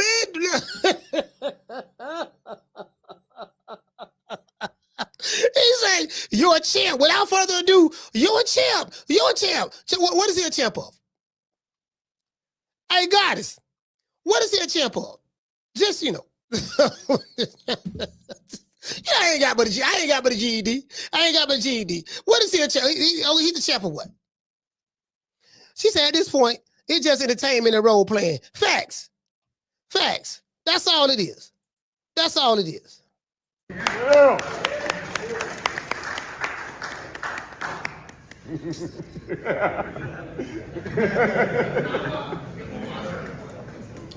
Thank you guys. I think after this fight is the fight where I truly feel like I'm 100% back to what I was. And I couldn't have done it without my team, my dad, Robert, Hector, Charles, all the guys helping me spar. Dr. B, of course, and my promoters having my back 100% of the way. Hey, they just like with motherfucker at the PBC. Well, first of all, we got to be like everybody else is. Thank Al Heyman. Well, I guess I got to be like everybody else and thank Al Heyman. And I'm gonna have your back too. I'm gonna have y'all's back no matter what. That's it. That's all I got. Thank you. Remy with Cigar Talk, Virgil. First of all, great performance. I wanted to ask you 2 questions. One, how would you rate your performance? And afterwards, you and Boots got into a heated back and forth. What was that about? I don't think it was very heated. It's just competitive talk. It was all right. I rate myself maybe like an A-. Maybe I got hit with some small jabs I shouldn't have got hit by, but I think I did what I was supposed to do. And Oscar, I wanted to ask you a question as well, really with Cigar Talk. Oscar, how soon do you want to make that Boots Virgil fight, and who do you feel like is the A side of this fight, and how are you guys going to go about it? Who do you feel is the A side? This A side, see, look, dog. A side talk is duck talk. Yeah, I'm telling you. Yeah, first of all, yeah, we should have a cigar. Do you have a cigar here so I can smoke? I'm actually skeptical now. I'm actually skeptical because, and I told Eddie and Boots, do not come and watch Virgil live because you're going to be afraid of what you see.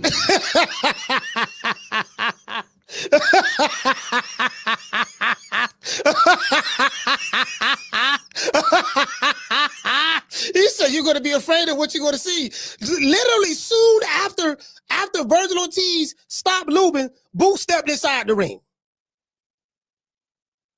Literally, Boots stepped inside the ring. So he couldn't have been too afraid. Okay, but anyway, I digress. So we'll see. I'm going to sit down with Eddie Hearn, and we obviously have the upper hand because he's the better man, and see if we can come to terms, which I'm sure we will. But I told these guys, don't be there live because this guy's a monster, and you're going to be afraid, and you're going to probably want to take another tune-up fight. But hopefully that's not the case. Hopefully Eddie Hearn calls us, Boots promoter, and we can come to favorable terms for Virgil and get him. You're shaking like booty meat. Oh, let's hit that part one more time. This guy's a monster, and you're gonna be afraid, and you're gonna probably want to take another tune-up fight. But hopefully that's not the case. Hopefully Eddie Hearn calls us, Boots promoter, and we can come to favorable terms for Virgil. I'm listening to all the key words. Hopefully he called us favorable terms. He's a monster. I'm listening to all of that. It's the language. Get him what he wants, and we will make the super fight happen. That's the bottom line. I like promoting huge fights. I love promoting great fighters, and I think this is a fight that the whole world would want to watch. I think the last fight. He said a whole bunch of nothing. Hey, listen. Some of y'all in the chat, y'all think Oscar De La Hoya said something. This what I heard. We must internalize the flatulation of the matter by transmitting the effervescence of the Indonesian proximity in order to further segregate, to preclude on the issue of world domination would only circumcise the revelation that reflects the aphrodisiac symptoms which now perpetrates the Jericho's activation. Hey, that what I don't know what y'all heard. That what I just heard. We must, Oscar. When can we get that mega fight between Virgil Ortiz and Jaron Boots Ennis? We must internalize the flatulation of the matter by transmitting the effervescence of the Indonesian proximity to preclude on the issue of world domination can only circumcise the revelation which now maximizes the aphrodisiac symptoms, which now perpetrates the Jericho's activation. You get what I'm saying? So, we the A side, 90-10 split, whole head cheese sandwiches, 85% of the back end money go to Virgil. Let's see. You got to run 5 miles now. The day of the fight, you got to run 5 miles. 5 mile, dog. I want you good and tired. Let's see. 16-ounce gloves. Virgil gonna wear 8s. You got to wear 16. Even though he's supposed to be wearing 10s, but that's okay. Yeah, you see it. What else we got? Now, you can't be moving around now. No movement. Don't be moving around. I don't want none of that slick black fighter shit. We don't want that. We want you to do what Lubin did. You got to get on the ropes and get in the high guard, okay? You got to do that. And now if you do all of that, then we can make the fight. True. Man. Phone lines on. You want to talk some shit? Call me. Start some shit, bitch. Sup, fool? You gonna talk shit about me, homie? Where you from? Hundreds of niggas is waiting for your motherfucking call, and they all talking shit about you right now. Call the coach at 530-494-9636. We waiting on your bitch ass. Hey, look here. Hey, they say, yeah, man, you know, we listen, we told you we didn't want you to be afraid. You were gonna be scared. I said, well, shit, he pulled up by himself. The man pulled up by himself, looking at Virgil eye to eye. Like, what's happening? I'm here now. Virgil say he want to fight. Boots say he want to fight. What's happening? You get what I'm saying? He's going to be afraid. Well, that didn't look like he was afraid. Oh, shit. He came to Philly. He left Philly, came to Texas by himself. I'll call him. What's your name? Where you calling from? Jamie from New York. Jamie, talk to me. Yes, sir. How you doing, Coach? I'm doing good. All right, beautiful. Listen, man, I know in the past year or so, I took a few L's. You know, I know I have more L's than LL Cool J. But Saturday, you know, I was right about my pick. I'm happy about that. I heard somebody, they either called in or said it in a super chat or something. The Coach Eddie messed up his money. Right? Did I hear correct? Yeah, that's true. Yeah, man. But it's all good. Anyway, salute to Coach Eddie, bro. But listen, Coach, let me start with Oscar De La Hoya. You know, that whole card was trash. This is the product that you know, he put out there. You know, every fight was garbage, man. Then he said that the fans don't support the sport. I wonder why. You know? But, you know, Oscar, he looked to me like, you know, he was hoping that nobody bring up the name Boots up, you know? Look, Coach, after the fight, you know, they asked Oscar about, you know, fighting Boots and stuff. And, you know, he talked about everything else but fighting Boots, you know? And I am convinced that Oscar is the one ducking and blocking the fight. You know, Virgil, he seemed like he wanted to fight, but then after the fight, he sounded weird, you know? At the face-off, he said something to Boots, and Boots was like, man, fuck all that. I'm here now. I think he said something about 6 months ago. He ducked and like, man, fuck all that. I'm ready now, right? So, bro, listen, man.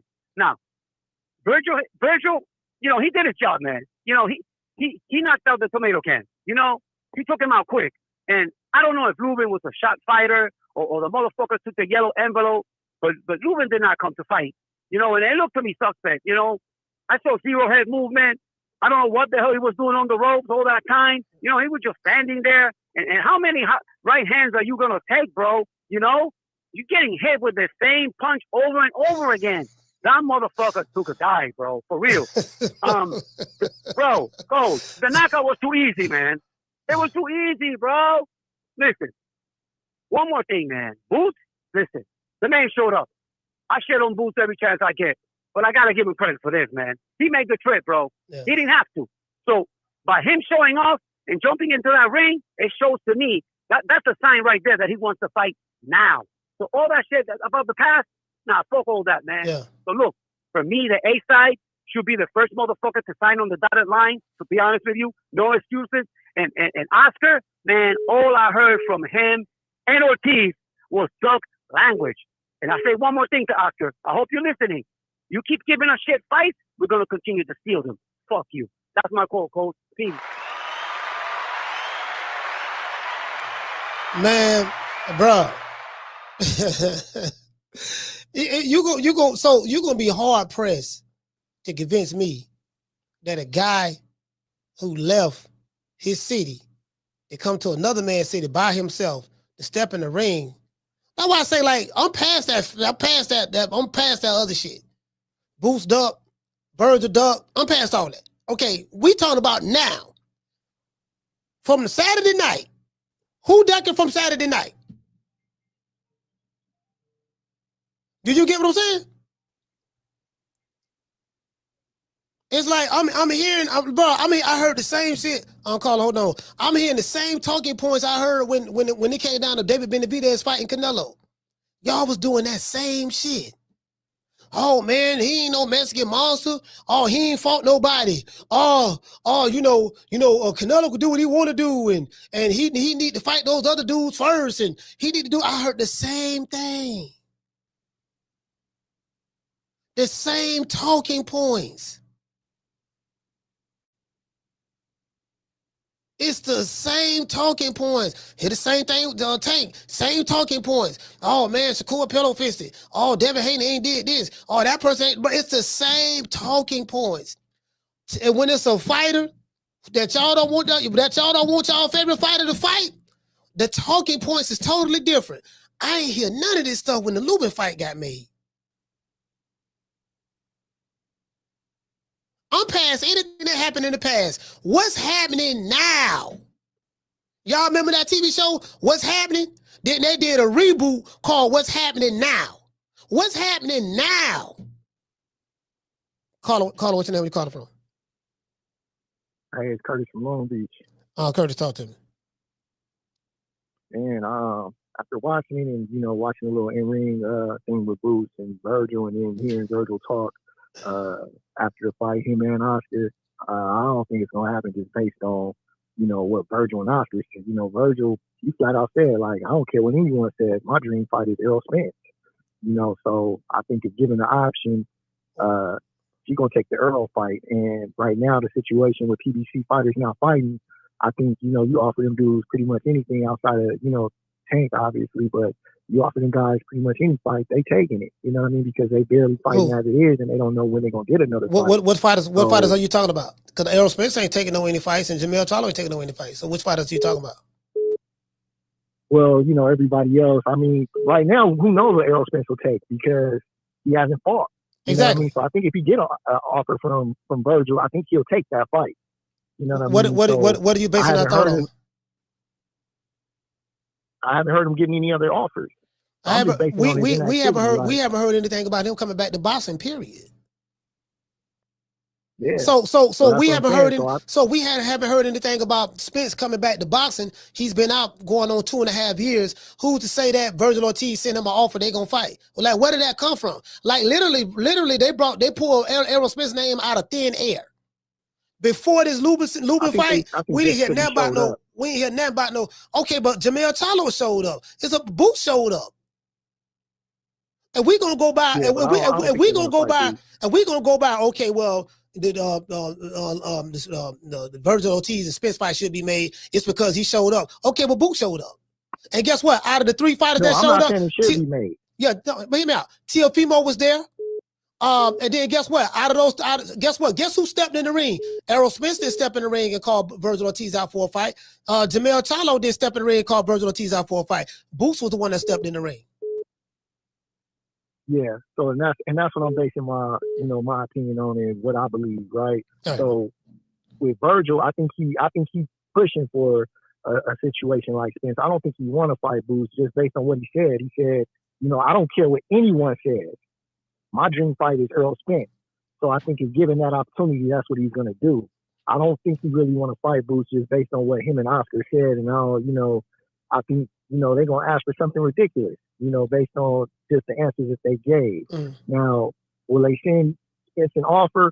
Who knows? I think they may try, you know what I mean? And I just think based on Spence's inactivity and, the rumors of him coming back, him, with the Pandora situation, trying to get that. And, I think he may jump on it.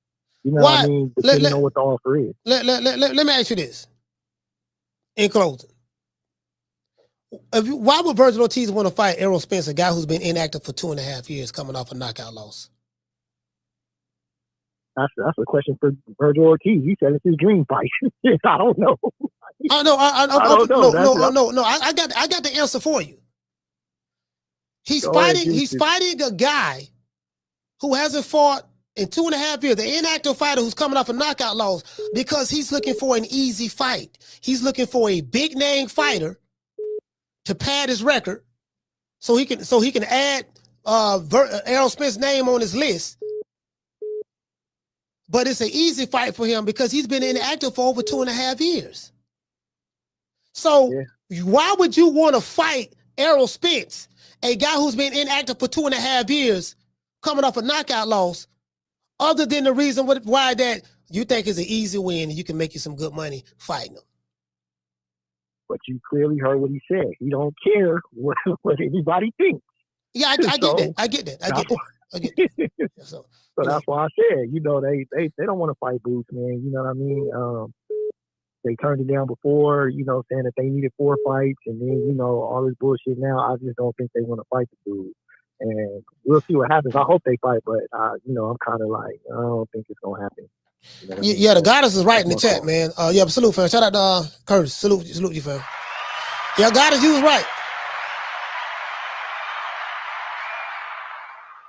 Yeah, goddess, you was right. You get what I'm saying? So, you know, I mean, you know, I like, man, I ain't trying to hear none of that. I ain't trying to hear none of that shit. Goddess, what they say? Say Errol in shape right now. I'm like, you want to fight an inactive motherfucker. Caller, what's your name? Where you calling from? Ben from Houston. Ben from H-Town, talk to me. What's going on with you, Coach? Chilling, fam. Hey, man, I don't believe. I think that with these two guys, if you kind of look at what's been going on with their promoters, both of them really have the kind of same track record. Yeah. And they both, you know, like they shield their fighters, right? Because right now, of course, Virgil is the best thing Oscar got. Boots is the best thing Eddie Hearn got, and it's like they shield their fighters from the time we can remember, because every time they so say big ticket fighters get into a big fight, they both lost. Yeah. So I'm thinking that they're going to they're trying to ride this wave as long as they can ride it until they're basically forced and don't have another choice. That's just my opinion about it. So I don't think this fight gonna happen next, although I'd like to see it. But I just think that with these two promoters, man, they just been doing the same thing for over and over and over. You know, it's just shielding them fighters, you know, because they ain't got nothing else to lay their hat on, you know, so to speak. If they lose, then where do they go from there, I guess. You know what I mean? Yeah. So I don't know, bro. Hey, but salute to you, I don't know. What you think? No, you know what, Ben? No, that's exactly what's going on. It's like, you know what, both of these guys, it's a high risk fight, because both sides, it's a high risk fight because,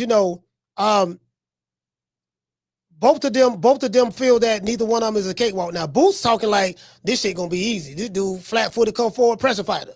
I destroy those type of fighters. That's what Boots is saying. I think, but however, Oscar De La Hoya and them don't seem too thrilled to make that fight because they don't like Boots' style. They don't like his style. Stylistically, it's the same. Like it's like this happens all the time. They don't like that style. Like, this ain't no Lubin. This ain't no them other dudes who was fighting. This motherfucker here gonna be, and it's a good chance we might lose this motherfucker here. Again, but so the team don't believe in it, and ultimately, I think the fighter don't really believe because the fighter, I don't see him like vehemently saying, "No, man, we finna make this fight."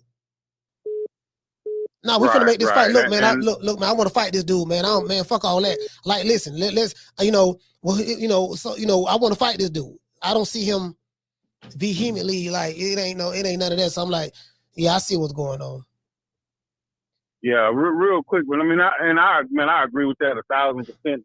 Man, at some point, man, these fighters gotta really take control of their own careers. I mean, I understand, the promoters got a job to do, but their job ain't to match make fight. You at some point you gotta be like, hey man, listen, man, if I can't get the fight that I need, then I need to be looking somewhere else.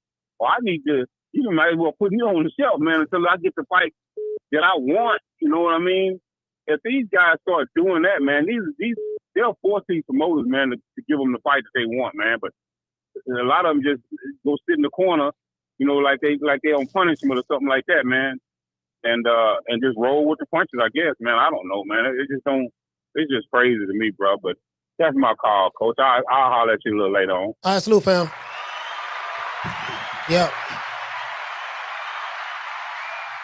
Yeah, this shit ain't complicated. This shit ain't complicated. You know, and I said this shit. I said this shit about the Crawford Spence fight, Crawford Canelo fight, Canelo Benavidez fight, what it was, when Tank fought, who Tank was when he fought Ryan Garcia, stuff like that. I'm like, bro, this shit don't be this shit. Like, you can tell the threat assessment. They got something called a threat assessment, right? Anytime a fighter that's supposed to be hold on. Anytime a fighter that's supposed to be a top, like a top level fighter, he gets in the ring, or there's a fighter that, from a stylistic standpoint, they don't like, you know, meaning the people, the powers that be, the people that control that fighter's career, or the people he's hiding behind, they'll start making up stuff. Well, you know, we don't like this, and we the A side, and this and that. But guess what? They don't never say that when it comes to those lower level fighters, because they make fights just like that. And then the same thing on Boots' side. Boots them did something of that sort as well. So both sides are at fault for what happened in the past. I'm gonna say that. Where I'm at with it as of right now, Saturday night, it seemed like one side shaking like booty meat. From my personal observation, ain't that nobody else can tell me different. Caller, what's your name? Where you calling from? Martin from Oakland. Martin, talk to me.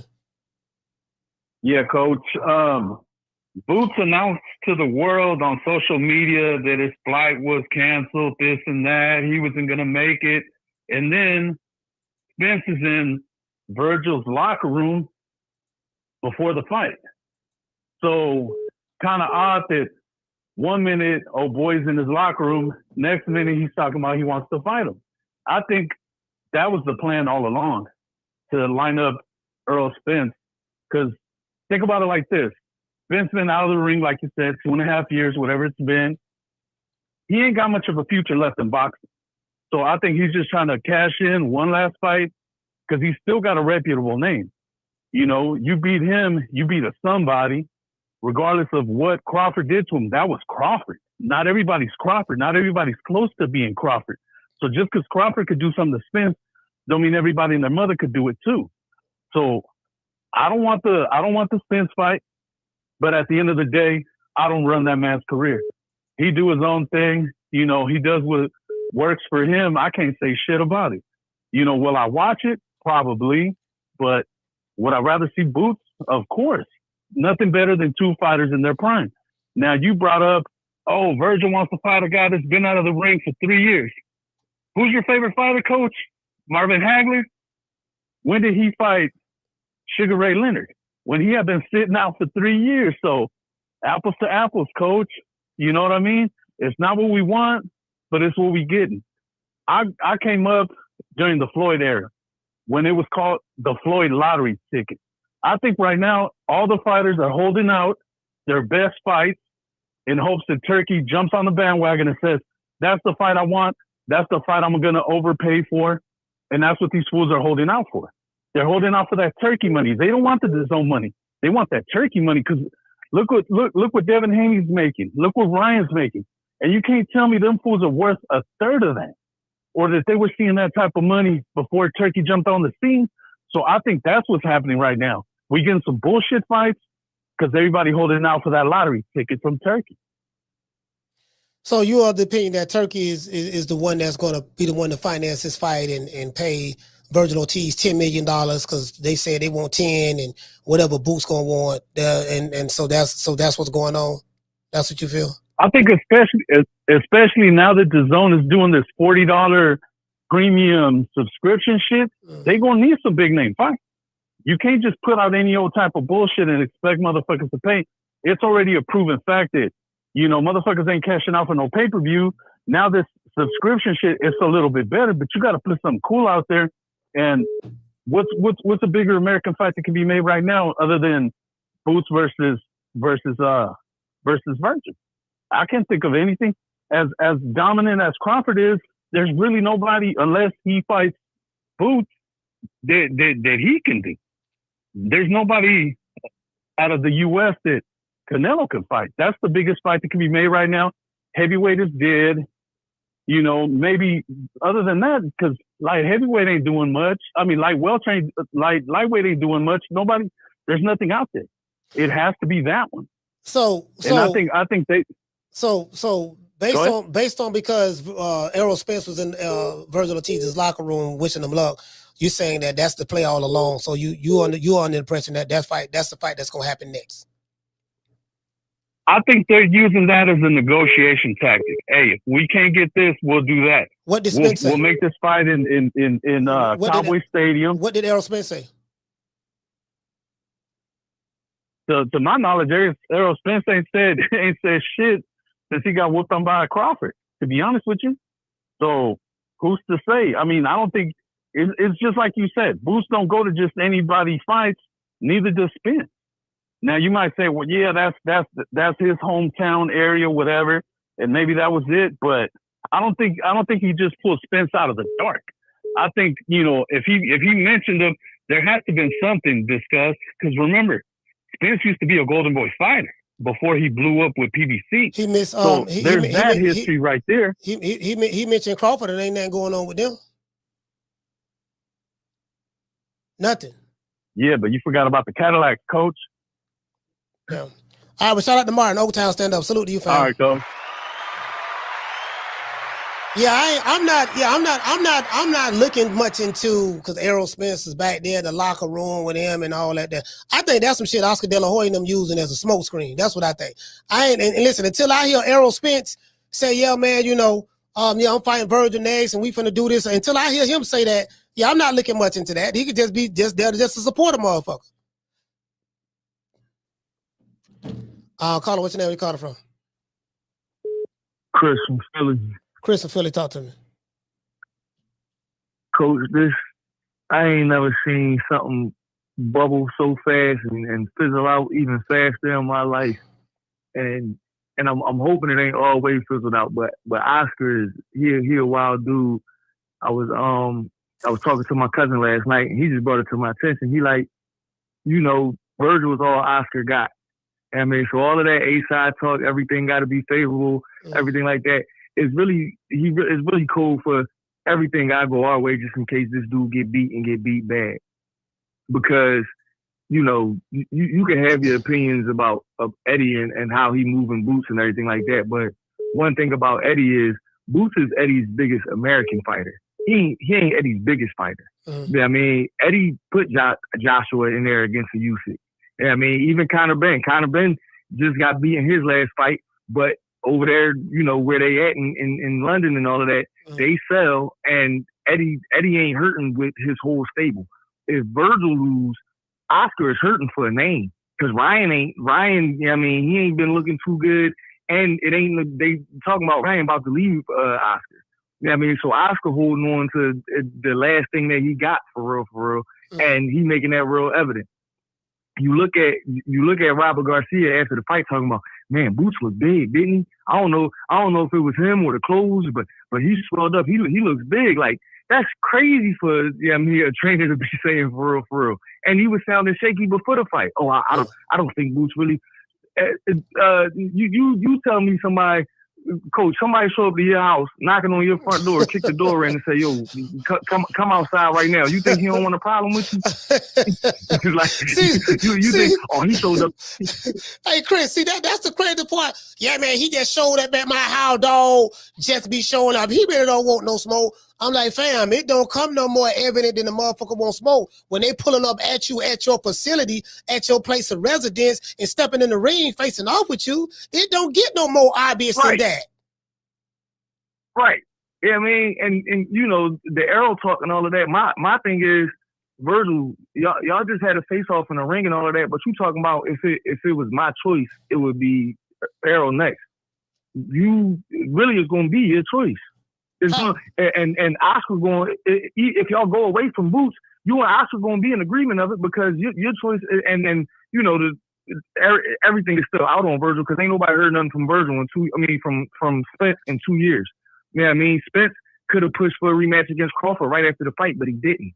Spence probably could have gotten a ring with a Keith Thurman, but he didn't. Yeah, I mean, because Spence probably don't know what he want to do, and he ain't hurting for no money. Yeah, Spence ain't hurting for no money. He made $25 million his last fight, him and Crawford. Last time he fought Crawford, he made, from what I'm hearing, they made like $25-30 million. So Spence ain't hurting for no money at all. So. And at that point where Spence is at right now, he probably ain't in no rush to get punched in his head again. He done took a lot of just like bodily damage, whether you talking about through fights or through the car crashes or whatever. Like Spence probably just trying to keep his mind right. You know what I mean? Like it don't do Spence no favors to go in there with somebody that just put somebody to sleep standing up in 2 rounds. You know what I mean? Like it ain't no benefit to Spence for that. And like you said, he ain't hurting for no money. So Spence is chilling. You know what I mean? And to me that sounds just like Clarissa calling out Layla Ali. Yeah. Like, you know what I mean? What good does that do for Virgil for real? We going Oscar, or we gonna put him in there with a name, but it's a wounded animal. Lubin is somewhat of a name, but he a wounded animal. You know what I mean? Fundora and beating. And you know, last time I called in, like I said, they wanted all these stipulations to fight Bakram. How you trying to unify an interim belt with a real belt that a real champion got? That makes no sense. It makes no sense at all. All right, shout out to Chris and Philly. Salute, fam. Yeah. I don't see. And this is another thing too. We don't even know if Errol Spence have a trainer. Like, come on, man.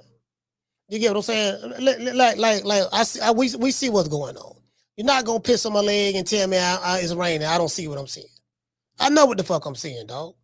I've been seeing this shit for damn near 5 years since I've been on this platform. Same shit. I get it. The goddess is right. They don't want that fight at all. That ain't gonna make that fight happen. They do not want that fight. Period. Caller, what's your name? You calling from? What's up, Coach? Jerry, Baltimore. Jerry, talk to me. Gotta disagree with you 150%. The negotiations for a fight like this are very complicated. These aren't prospects. These guys, both their promoters and handlers, got a lot invested at this point.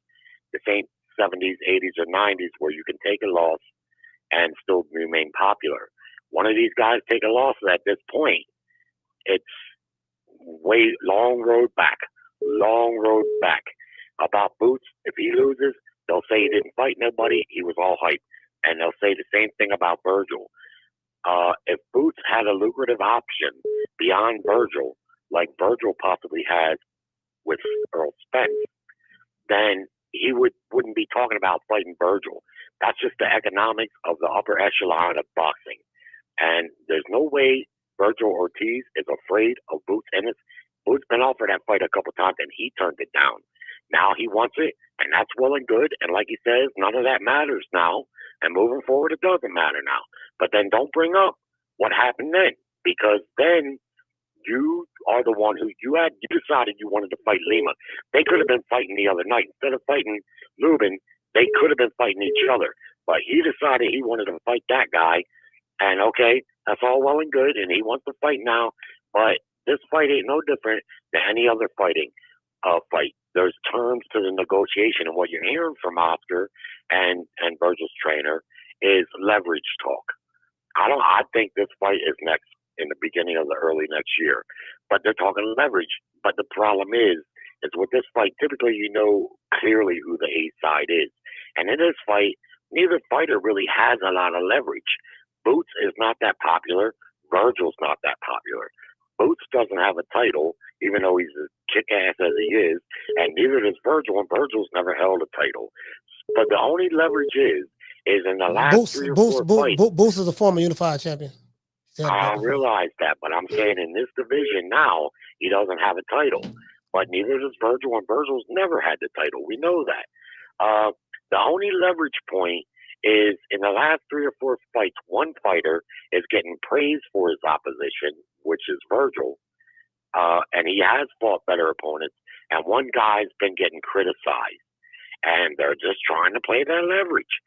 That's all it is. It's no different than any other fight, even though these guys aren't as popular as a Tank Davis or Bud Crawford or Canelo. They're still negotiating, and that I think, but it's making people nervous, myself included, because it sounds like duck talk a little bit, yeah, but I don't think it is. I think it's you got to realize we're going to get a little bit more than what you're going to get.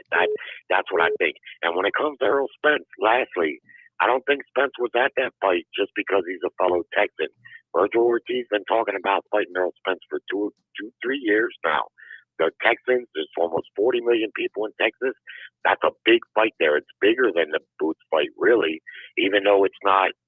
Many of us don't deem it to be as competitive, and I don't myself. I think Spence is washed. But from a monetary perspective, that's what it is, all right? All right. Yep, I totally disagree with that. Carter, what's your name? Where you calling from? Martin from Oakland. Martin, 2 times. Yeah, Coach. Another thing, Jerry Jones was at the fight. He was in Virgil's locker room talking to him.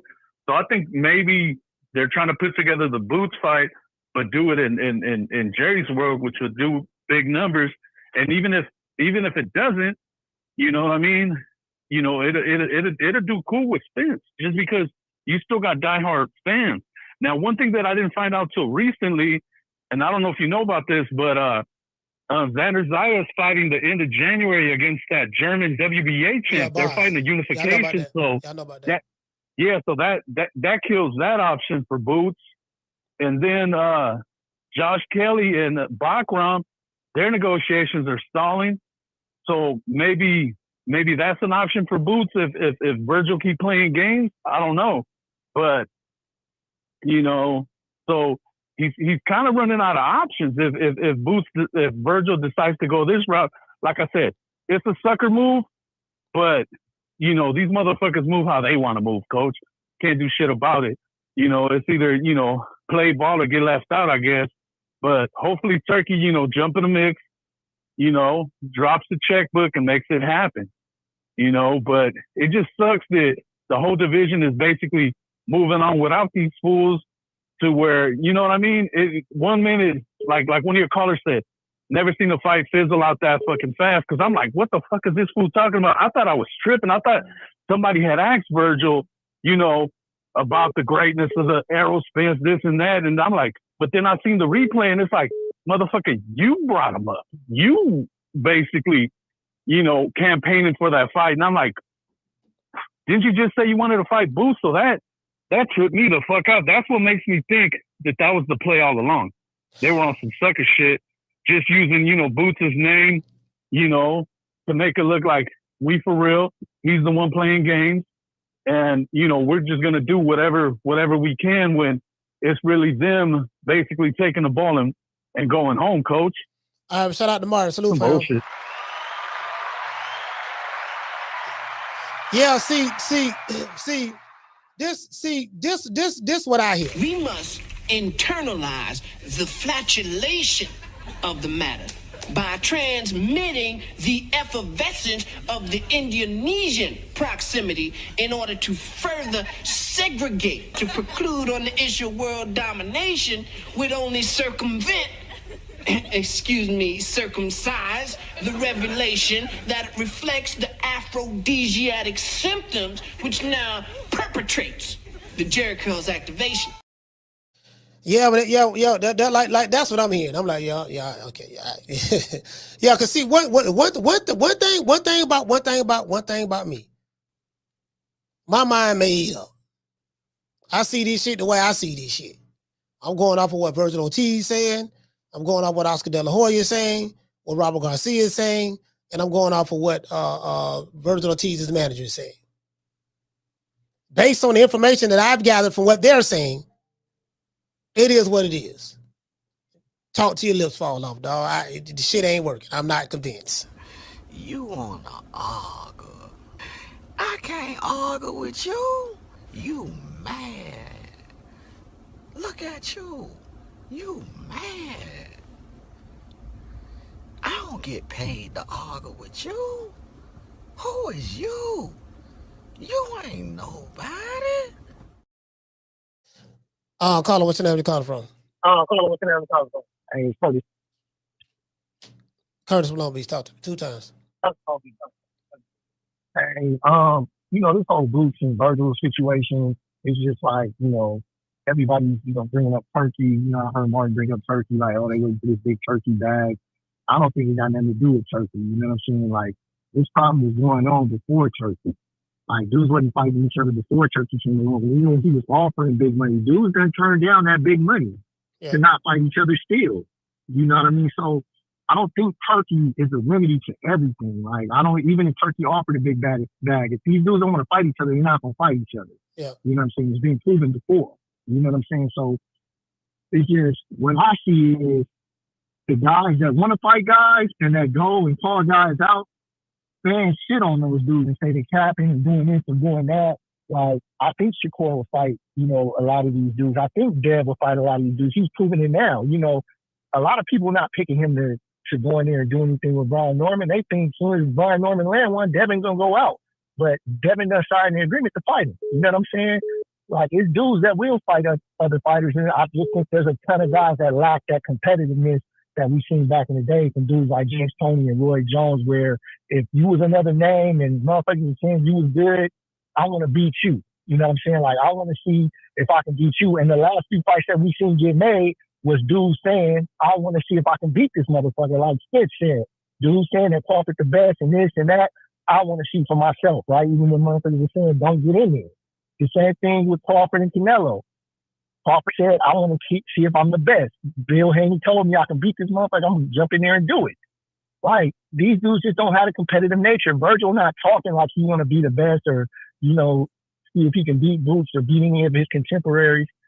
He's just saying, this is my dream fight with Spence, a motherfucker that ain't fought. And Golden Boy has a track record of protecting their fighters. You know what I'm saying? Like, even when Floyd Schofield signed to fight Shakur, Oscar was very vocal. You a prospect. You ain't fucking with him. He gonna spank you, Shakur. You want to fight a prospect, this and that. Oscar didn't want that fight. You know what I'm saying? But he made it because the fighter wanted it. If Virgil wanted it, Oscar would make it because Virgil wants it. But Oscar don't want it, and Virgil ain't asking for it, so he ain't gonna make it. Like, that's, the clear understanding that I got from Virgil and Oscar's comment. Well, yeah, so, I mean, yeah, you just so basically they ducking. That's it. You say, I summarize all that. They just ducking them right now. They don't want to fight them. So that's it. But shout out to Curtis from Long Beach, man. Salute, fam. Yeah, that's it. That's it. He ducking. That's it. I mean, that's fine.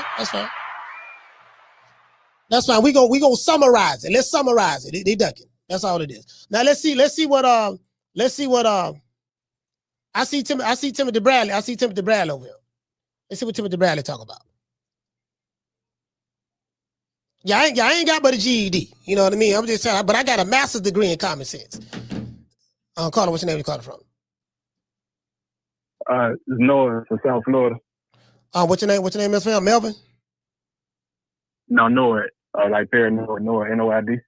Oh, N-O-I-D. Okay. Shout out to Noah, man, from South Florida. Yeah. Talk to me. Yeah, I ain't gonna lie, man. It seems like a lot of finessing going on, and like you take a step back and just look at how Fundora Real Deal jumped on the map. Like, salute to him because he was able to do his thing against Tim Tszyu. But if you Real Deal look at after that fight, how they got Spence to jump into the ring, get that face off, I think that did great for Fundora's career. Like, moving forward, like everybody just tied those two names together, to be honest. So every time you think about Fundora in the back of your mind, you're thinking about Spence. When is that fight going to come? When that fight going to happen? Yeah. And low key, I feel like them pulling up Boots, and because Boots has been saying he's going to pull up, and they was using that for all type of motivation, trying to get everybody to come, y'all come and see if Boots going to pull up for real. The fact that Boots come, get in the ring, and they do all that, and then for folks to be on some like, man, we want 10 million, or we the A side, like they throwing all this other stuff, but even in the ring, you hear Ortiz is like, man, your daddy started all this, and Boots is like, bruh, we ain't even trying to do all that. Like you said, the time is now, let's get to it. Yeah. But low-key, I just feel like they Real Deal trying to boost up Virgil Ortiz's name, even though he's never been a champ. Salute to him because, he's a heck of a fighter. I personally feel like that board check was a low-key a loss to me. But whatever the case may be, they had to keep that name going. So, shout out to him. But if this fight don't happen next, man, anybody else that he fight, like, it's dead, bro. Well, they're saying that he may, I'm hearing something about maybe Fundora next because Virgil Ortiz is the WBC interim champion, interim title holder because he's not a champ. He never been a champion before. So if the WBC, see, these are the games that they play. Like everybody in cahoots. I don't know how long Virgil has been the interim champion, the interim title holder, but now Oscar can say, "Hey, look, I need you to do me a solid, mandate this fight because we think Virgil is ready to take on Fundora or whatever the case may be." So so what they're saying is Virgil. And it make you think like, okay, I understand the boy got an injury before that Thurman fight, but now it's starting to like cook up in the way that you're trying to put it together. Like that makes a lot of sense. You feel me? Yeah, see, like they can push this thing and get like some Cinco de Mayo going crazy. Yeah, see, every fighter, they pick and choose when they want to talk about, well, yeah, man, we're gonna build the fight up and promote it and do this and do that, and this guy has to do more and all that stuff there. It only happened. You only hear talk like that when it comes to fighters that's a high risk. When it's a fighter that's a risk, they come with all kind of different stipulations and saying you ain't did A, B, C, and D. We didn't hear Oscar say any of these things with Erickson Lubin. Nothing, fam. And I honestly, I don't even feel like Boots have a problem going down to Texas and turning up on him because he need to get his name out there more anyway. Yeah, you got to take a risk. I wouldn't mind taking a trip. He got to take a risk, yeah. I don't think he mind, brother, for real. But I appreciate you taking the call, fam. All right, shout out to Noah, man. Salute, fam. Yeah, South Florida, stand up. So when it's a risky fight, that's how they start talking. So just say that. Say, look here, man. It's a risky fight right here, dog. Know what I mean? Like, this dude ain't fought nobody, but goddamn stylistically, we don't like this motherfucker style, boy. This might be the style that might, expose our investment, so we don't want that to happen. So that's what it is. It's fine. Call him, what's your name? You call it from? What's good? I'm calling from Cali. I'm originally from Philly, though. My name is Luis. Luis from Philly, talk to me. Yeah, man. So this is crazy, nasty work by Oscar De La Hoya and that team, obviously. But I'm just gonna basically get down to the point. So if Boots does not get an offer for February, March, like in the next, I would say, in the next 30 to 40 days, he should be looking to fight somebody else around that time, February, March. So then he can get a title shot against Xander Zayas in June in Madison Square Garden. If these guys are going to duck, let them duck. We already know who the duck is because this guy showed up. He said what he had to say. He walked to walk, and they don't want the fight. That's just plain and simple. They don't want it. You know what Robert Garcia want? He want revenge for what happened to Mikey Garcia versus Errol Spence. That's what Robert Garcia wants. You know what I'm saying? That's his dream fight. That's his dream fight. Boots need to stay focused on his task, become a champion, and that's pretty much my call. Salute, champ. All right, shout out to Lewis, man. Philly, stand up. Yeah, I'm over here looking at. Yeah, I think that's obviously done with that fight, and it is what it is. Goddess, you was right. Let's see what Tim Bradley talk about. I'm gonna say, if I was Ortiz, what I would do. Oh yeah, I'd do exactly what he's doing. I would make Boots earn it. I would say, why don't you go fight the Majamovs of the world? Go fight Majamov. Go fight Boachuk. You know what I'm saying? Come back, get your resume up, my guy. Yeah, cause I'm the big fish here.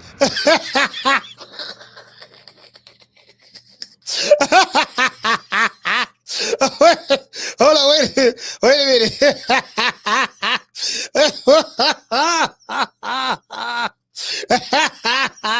Hold on, bro.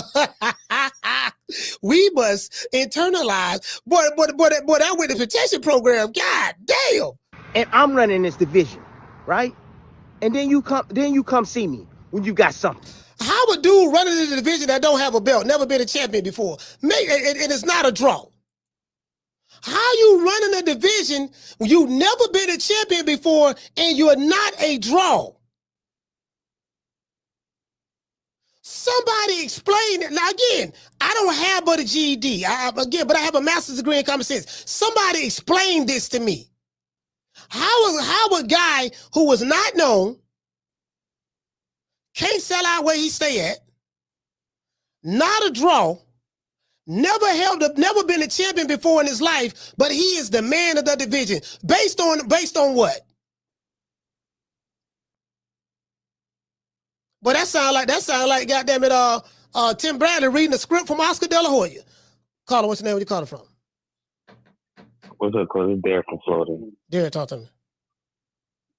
Yeah, Coach. Now, they don't want that fight, man. You should have seen the face of Robert Garcia. He looked scared as hell when they asked him questions. Like, he kept going around in circles and shit. Come out Boots or maybe Spence. But nah, Coach, I can see it now. But I thought Virgil did want to fight Boots. But I think it's Austin telling him, try to go a different route. I think Ortiz will take the fight, Coach. I mean, I know what he said about Spence, though, but I think he'll still fight Boots. This is that Austin don't want that fight. I think on Virgil, he got that dog in him. He willing to go out his shield. So I could see it. But I think Austin don't want that fight. And they were talking about Fedora. I don't think Austin put in Fedora either, Coach. Fedora is a dangerous fighter. I think he'll beat Ortiz because of his size and the range. Ortiz never fought nobody that tall, so that Fedora shit, that's bullcrap. They ain't gonna fight Fedora either. I promise you that. I put money they ain't gonna fight Fedora. But yeah, let's go. That's my call. All right, salute, Derek. Bro, I'm just saying. How like explain this to me. There's really the biggest names at 154 is what? Virgil Ortiz, Sebastian Fedora, maybe Boots' name is there now. Bakram ain't no big name, but he a champion. Santa Zayas ain't no big name, but he a champion, right? Hold on. Man, I got calls calling in left and right. Caller, hold on. Ain't nobody popping at 154. Ain't none of y'all big at 154. Virgil Ortiz ain't big. Boots ain't big. Bakram ain't big. Fedora ain't big. Xander Zayas ain't big. Ain't none of you dudes big at 154. Let's just get that out the way. None of you. That's one. You have to become big by fighting each other. We know what going to board does. Virgil Ortiz is on the going to board. Is on the going to board winning protection program. He's on the going to board diet. I get that, but he ain't big. I can promise you that. Ain't nobody throwing no fight parties for this dude. He ain't big at all. Boots got a little name, but he ain't big. Bakram, that speak for itself. Xander Zayas, ain't none of you niggas big. That's the goddamn problem. Caller, what's your name? Where you calling from? Rick calling from Dallas. Rick from Dallas, talk to me. I'm thinking the reason why Ortiz is looking for the Spence fight over a Boots fight is more of a money grab first. Because, I mean, like you said before, Boots is known, I guess, more boxing circles, but he's not like he's a pay-per-view star or nothing like that. But if he would fight Spence here in Texas, you're talking about AT&T, Jerry World, then he can make money. And then, cause I don't think that it's more Ortiz is quote unquote scared to fight him, but I do think his team, like Garcia and them, and especially De La Hoya, I think they see a problem with Boots style versus Ortiz, and so they're like, let's make as much money as possible off of a Spence fight because, like Andre Ward said, only in boxing can if he would lose to Boots, then he's not going to make the money that like he's fought Fedora or Charlo or whatever. He's not going to make that same amount of money. So I think he's trying to do more of a money grab first, try to get the most money he can, which would be a Spence fight. And then after that, then he might be interested in a Fedora or Charlo or a Boots fight. But okay, his team definitely is looking for the money grab, and just to a degree, you definitely hear Ortiz too, because I mean the thing is, I didn't like the fact that he told Boots coming to the ring, and then afterwards he was like, well, my dream fight is the Spence fight, but it's like, dude, Spence hasn't fought since he got beat up by by Bud, and over almost 2 years ago. So he really won't get credit, but he'll get money. He'll get the money part. So, okay, so let's go down this rabbit hole because everybody keep talking about Spence. Okay, cool. Let's talk about Spence. How much money is Errol Spence going to want to fight Virgil Ortiz? He made $25 million his last fight fighting doggone Terence Crawford. How much money is Oscar De La Hoya and the Golden Boys willing to pay Spence to come back? Depending on where it's happening. If they have it at AT&T, then I'm pretty sure they can get $20 million because, I mean, you know, just from the dynamic, black person versus Hispanic, Mexican boxer, that's always going to be a big draw. What are $20 million coming from? Probably they may try to sell it on maybe the Zone or now I would say Netflix, but it got to be the Zone because Virgil Ortiz can only fight on the Zone platform. So where that's going to come from? When have you ever known Oscar De La Hoya to pay anybody $20 million? Oh no, he wouldn't want to, but I mean, I think that's the money fight that he would have. Because I mean, he knows he's not. De La Hoya is not dumb. You know, he's not gonna make no money off him fighting Pandora. He really wouldn't make no money fighting Charlo. He wouldn't make no money fighting Charlo in Houston, let alone if he fought him in Dallas or Fort Worth. But if he fought Spence, because what they would do is they would market it as the comeback fight for Spence. It really wouldn't be too much going on. I get all the marketing. I get all of that. Okay, so they talking about they want to fight Errol Spence. Okay, well, how much does Errol Spence want to come back? I mean, at this point, I would say he probably want 15, 20 million because I mean, this is a fight that it'd probably be more intriguing because this is a fight that people could possibly to summarize this entire conversation, this is the issue.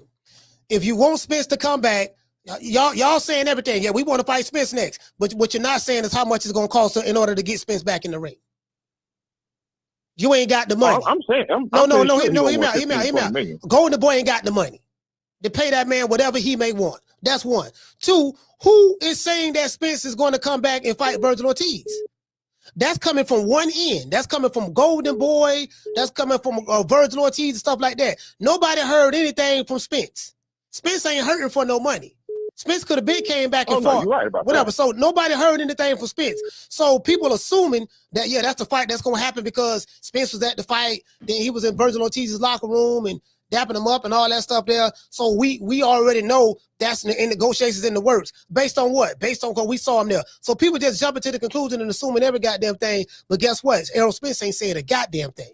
We ain't heard nothing from Spence. So my point is, until we hear something from Spence, we can't take nothing that Oscar De La Hoya says because Oscar De La Hoya is a liar. We can't take nothing that Virgil Ortiz says because Virgil Ortiz is just going to do whatever his team tell him to do. We can't assume anything. I believe what Errol Spence say out of his mouth because Spence is known. True. You know what I mean? So other than that, that's it. It just, all this other stuff is, you know, like where the money going to come from? How you going to pay him?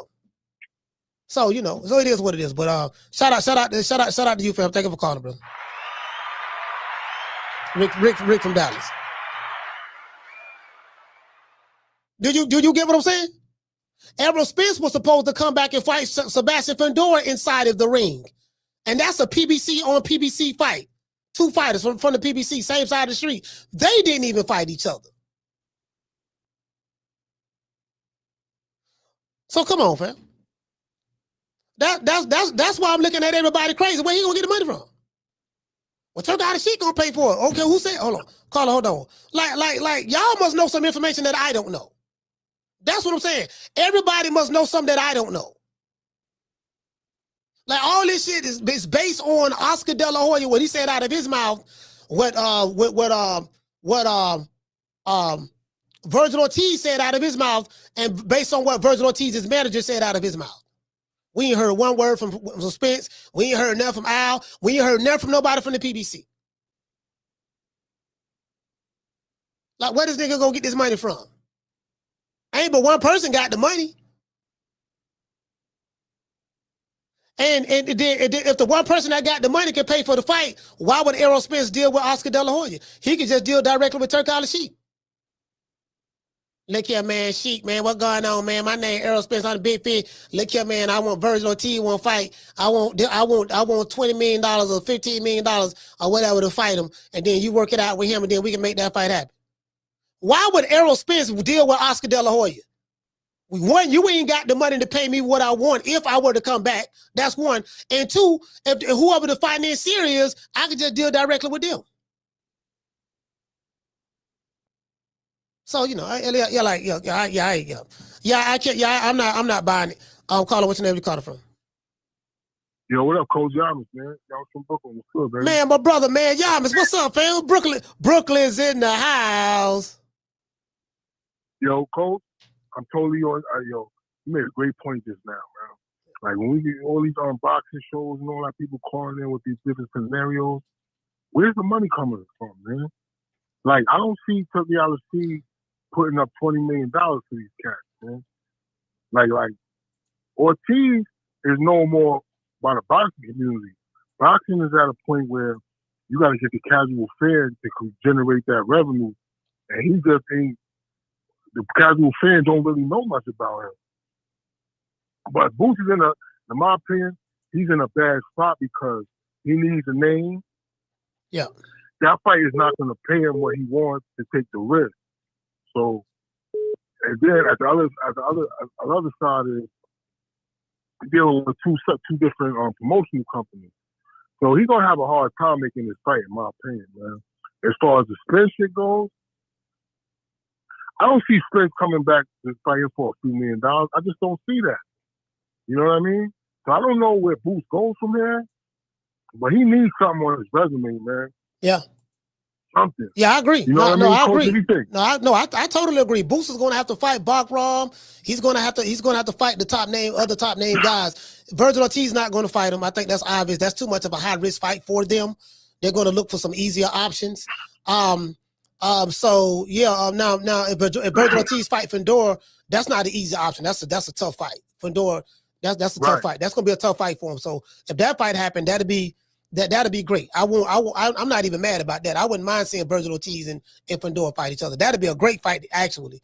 So, Boots is going to probably have to cut him off at the path. Like, okay, look, let me see, can I get Fedor in the ring, or let me see, can I get Bakram? Like, he's going to have to do that. He's not, because like for me, it make no sense now to chase a guy who's never accomplished nothing in boxing in Virgil Ortiz. He's more hyped by his promoter than anything. And then Boots, he doesn't have any names on his resume. He got 30-some fights, 72 knockouts, and don't nobody know who the hell he knocked out. So he's in that position as well. So right now he's going to have to fight the top name guys in the division. He got to try to get Xander in there. He got to try to get Bakram in there. That's just what it is, or get Fedor in there. That's what he's going to have to do. Because he can forget the Virgil Ortiz fight. They don't want no parts of him. I think that's obvious. Yo, for a number of reasons on both sides, man. Yes, on both sides. You gotta acknowledge. It's on both sides. No, it's on both sides. It's on both sides. People gotta acknowledge that, like, yo, the game has changed, man. We got YouTubers get 100 million. Like the fans, the money, and I always talk about this, Coach, the streaming. Like, the streaming. The money is not available. Without a Turkey LC, you're not gonna be able to make money the way you made in the past, man. Yeah. People not buying these pay-per-views, and I don't blame them because I ain't buying them either, man. And I watch everything, man. And it's like, I like Turkey LC, me personally, because we wouldn't be able to see a lot of these matches without him. And I respect the fact that he ain't gonna pay for no tune-up. I got a lot of respect. Nah, man, you want to come here and make all this money, you gonna have to fight and take a risk and you're gonna have to risk your zero, man. Yo, Coach, that's what I got, man. It's good to hear from you, man. Hey, man, shout out to Yamas, man, my brother, man. Yes, sir, man. Yamas in the house. Hold on. Yeah, man. Hold on. I had somebody who been calling, man. Hold on. He called my dog.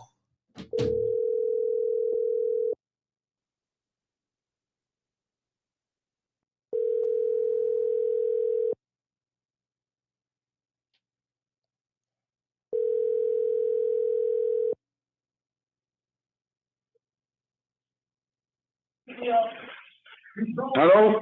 Hey, Gray, what's up, man? This our boy, Coach Malachi, man. I saw you been calling the show, man. We live, baby. What's happening?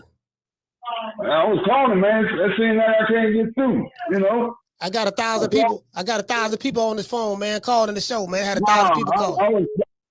Yeah, sometimes I call and they, you know, automatically, you know, goes like I did something wrong. And nah, you good. Nah, you good. What's happening? Ain't nothing. I was just calling, you know, I was say something and that's about it, both tank and shit, you know. Hey, man. That was about it, you know. Hey, Debo Dev in 5. Man, come on, man. You crazy. That Debo Dev in 5. That Debo Dev shit just making this, striking him out, just making him strong. That's all that shit is. You know what I'm saying? That shit ain't gonna work. You know what I'm saying? No sooner get in there, he gonna lose all his goddamn nerves. That shit gonna come back on him. You know what I'm saying? I'm telling you, man. That shit, all that old, yeah, you feeling good now, you know. Showing you know, boxing tapes and shit and all that, and everybody in your head telling you, yeah, hollering around the ring and all that. Debo. Yeah, but when you get in there, boy. Debo. Debo. Yeah, Debo and all that shit. You know what I'm saying? Brian is over there just being cool as shit on the other side of the table. You know what I'm saying? At the press conference, you know, and he's telling me, well, there you go, you ain't on my level shit again. There's levels. There's levels to this. You got levels. I said, man, this nigga got nervous and shit like that out his mouth. He shouldn't even want to use them words no more. Ain't them the same word you use about Ryan? You ain't brag about that? God damn, boy. What's wrong with you? Hey. This is breaking and making here. You got to win this motherfucker here.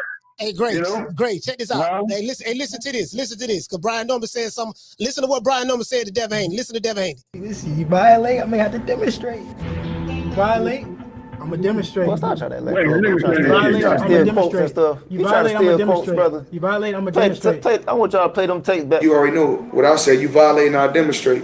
You trying to steal Floyd whole flow. Real quick, brother. You can't sit here and try to take everything that man did and just run it. Run your own play, brother. He tried to take what he tried to. So hard. You really offend. I'm not on no nigga. Get your own stuff, man. Get your own style. Get your own look. You know what I'm saying? You ain't got your own swag. Brian Norman say Devin Haney trying to sound like Floyd. He taking Floyd's style and swag. And he trying to. Everybody tell that nigga the same shit, man. You gotta get all that damn shit, man. You violate up and demonstrate. You better stop trying to sign that broad blueprint shit, man. Everybody be saying that shit about him. You know, and that motherfucker Bill, he on the outside of the road. He's over there just a friend, looking nervous and shit. You know what I'm saying? Debo. You know, and there you go. He's hand too. Boy, they got to win this one, don't they, coach? Hey, look here. Debo Dev is coming, man. Debo Dev in 5. Bet the house on it. Yeah, I know. I be seeing you saying that you going with Dev. You know, everybody going with Dev because they think that old. There you go with that footwork shit. You know what I'm saying? Again. No. I got Brian Norman by knockout. I'm just bullshitting with Debo Dev in 5. Yo, I'm gonna tell you something. You know damn well he ain't gonna get in the middle with that boy. I don't know why he was talking like that. You know what I mean? He gonna stand up with him, man. Debo Dev in 5. He just like Ryan Garcia. When they get a little touch of that power, them motherfuckers get the worm because they know they got glass chins, man. They know. You think them writers don't know they got glass chins, though, coach? Huh? Man, come on. You know they got glass chin, man. They can't stand that shit, man. Hey, the chin, man, that boy gonna knock his motherfucking ass out. The chin don't got stronger at 147. The chin don't got stronger. Yeah, that's what he's trying to psych himself out. You know the best thing for him to do? The best thing for him to do, he need to take some motherfucking acid or something. He feel no pain, and he really be psyched to fuck all the way out. You know what I'm saying? Tell him going to get something that 1967 acid. Someone find somewhere. Tell Bill, you know where to get it from. Get that nigga a little piece. That'll keep his ass standing up on his feet. That'll keep him standing up on his feet. You know what I'm saying? But that boy, That's what, sometimes I don't know what, I'm getting a little sympathy for this boy, man. But then when I have a little sympathy for the boy, that's only when he be by himself and he be looking so innocent and talking so sad. Yeah. But no soon that motherfucker get around his father, there he go with that shit, And he, his father, man. I mean, y'all say he brought him all the way, probably on the business side of it. But he need to get the fuck out and step back for a minute, man, with the boxing part. And let that man just think and do something. See, he need to do something for himself on his own, like he feel like he did. And that'll give him all the confidence and bring everything up all of them. Go playing behind your daddy, man. You do that shit with everybody, man. Even with the damn them guards you had, man. I was looking at that tape. Man, that nigga stepped up to Brian Norman, and Brian Norman like kind of pushed him against something. Then he jumped back behind the damn guard, and the guard grabbed Brian Norman, trying to pull his shirt over his head, but I think Brian Norman got a left hand or something on it. Yeah. And man, put that nigga down on the floor with that one hand. You see? Yes. And then you see, yes, that nigga was shaking and everything, man, going down. I said, look at that shit here.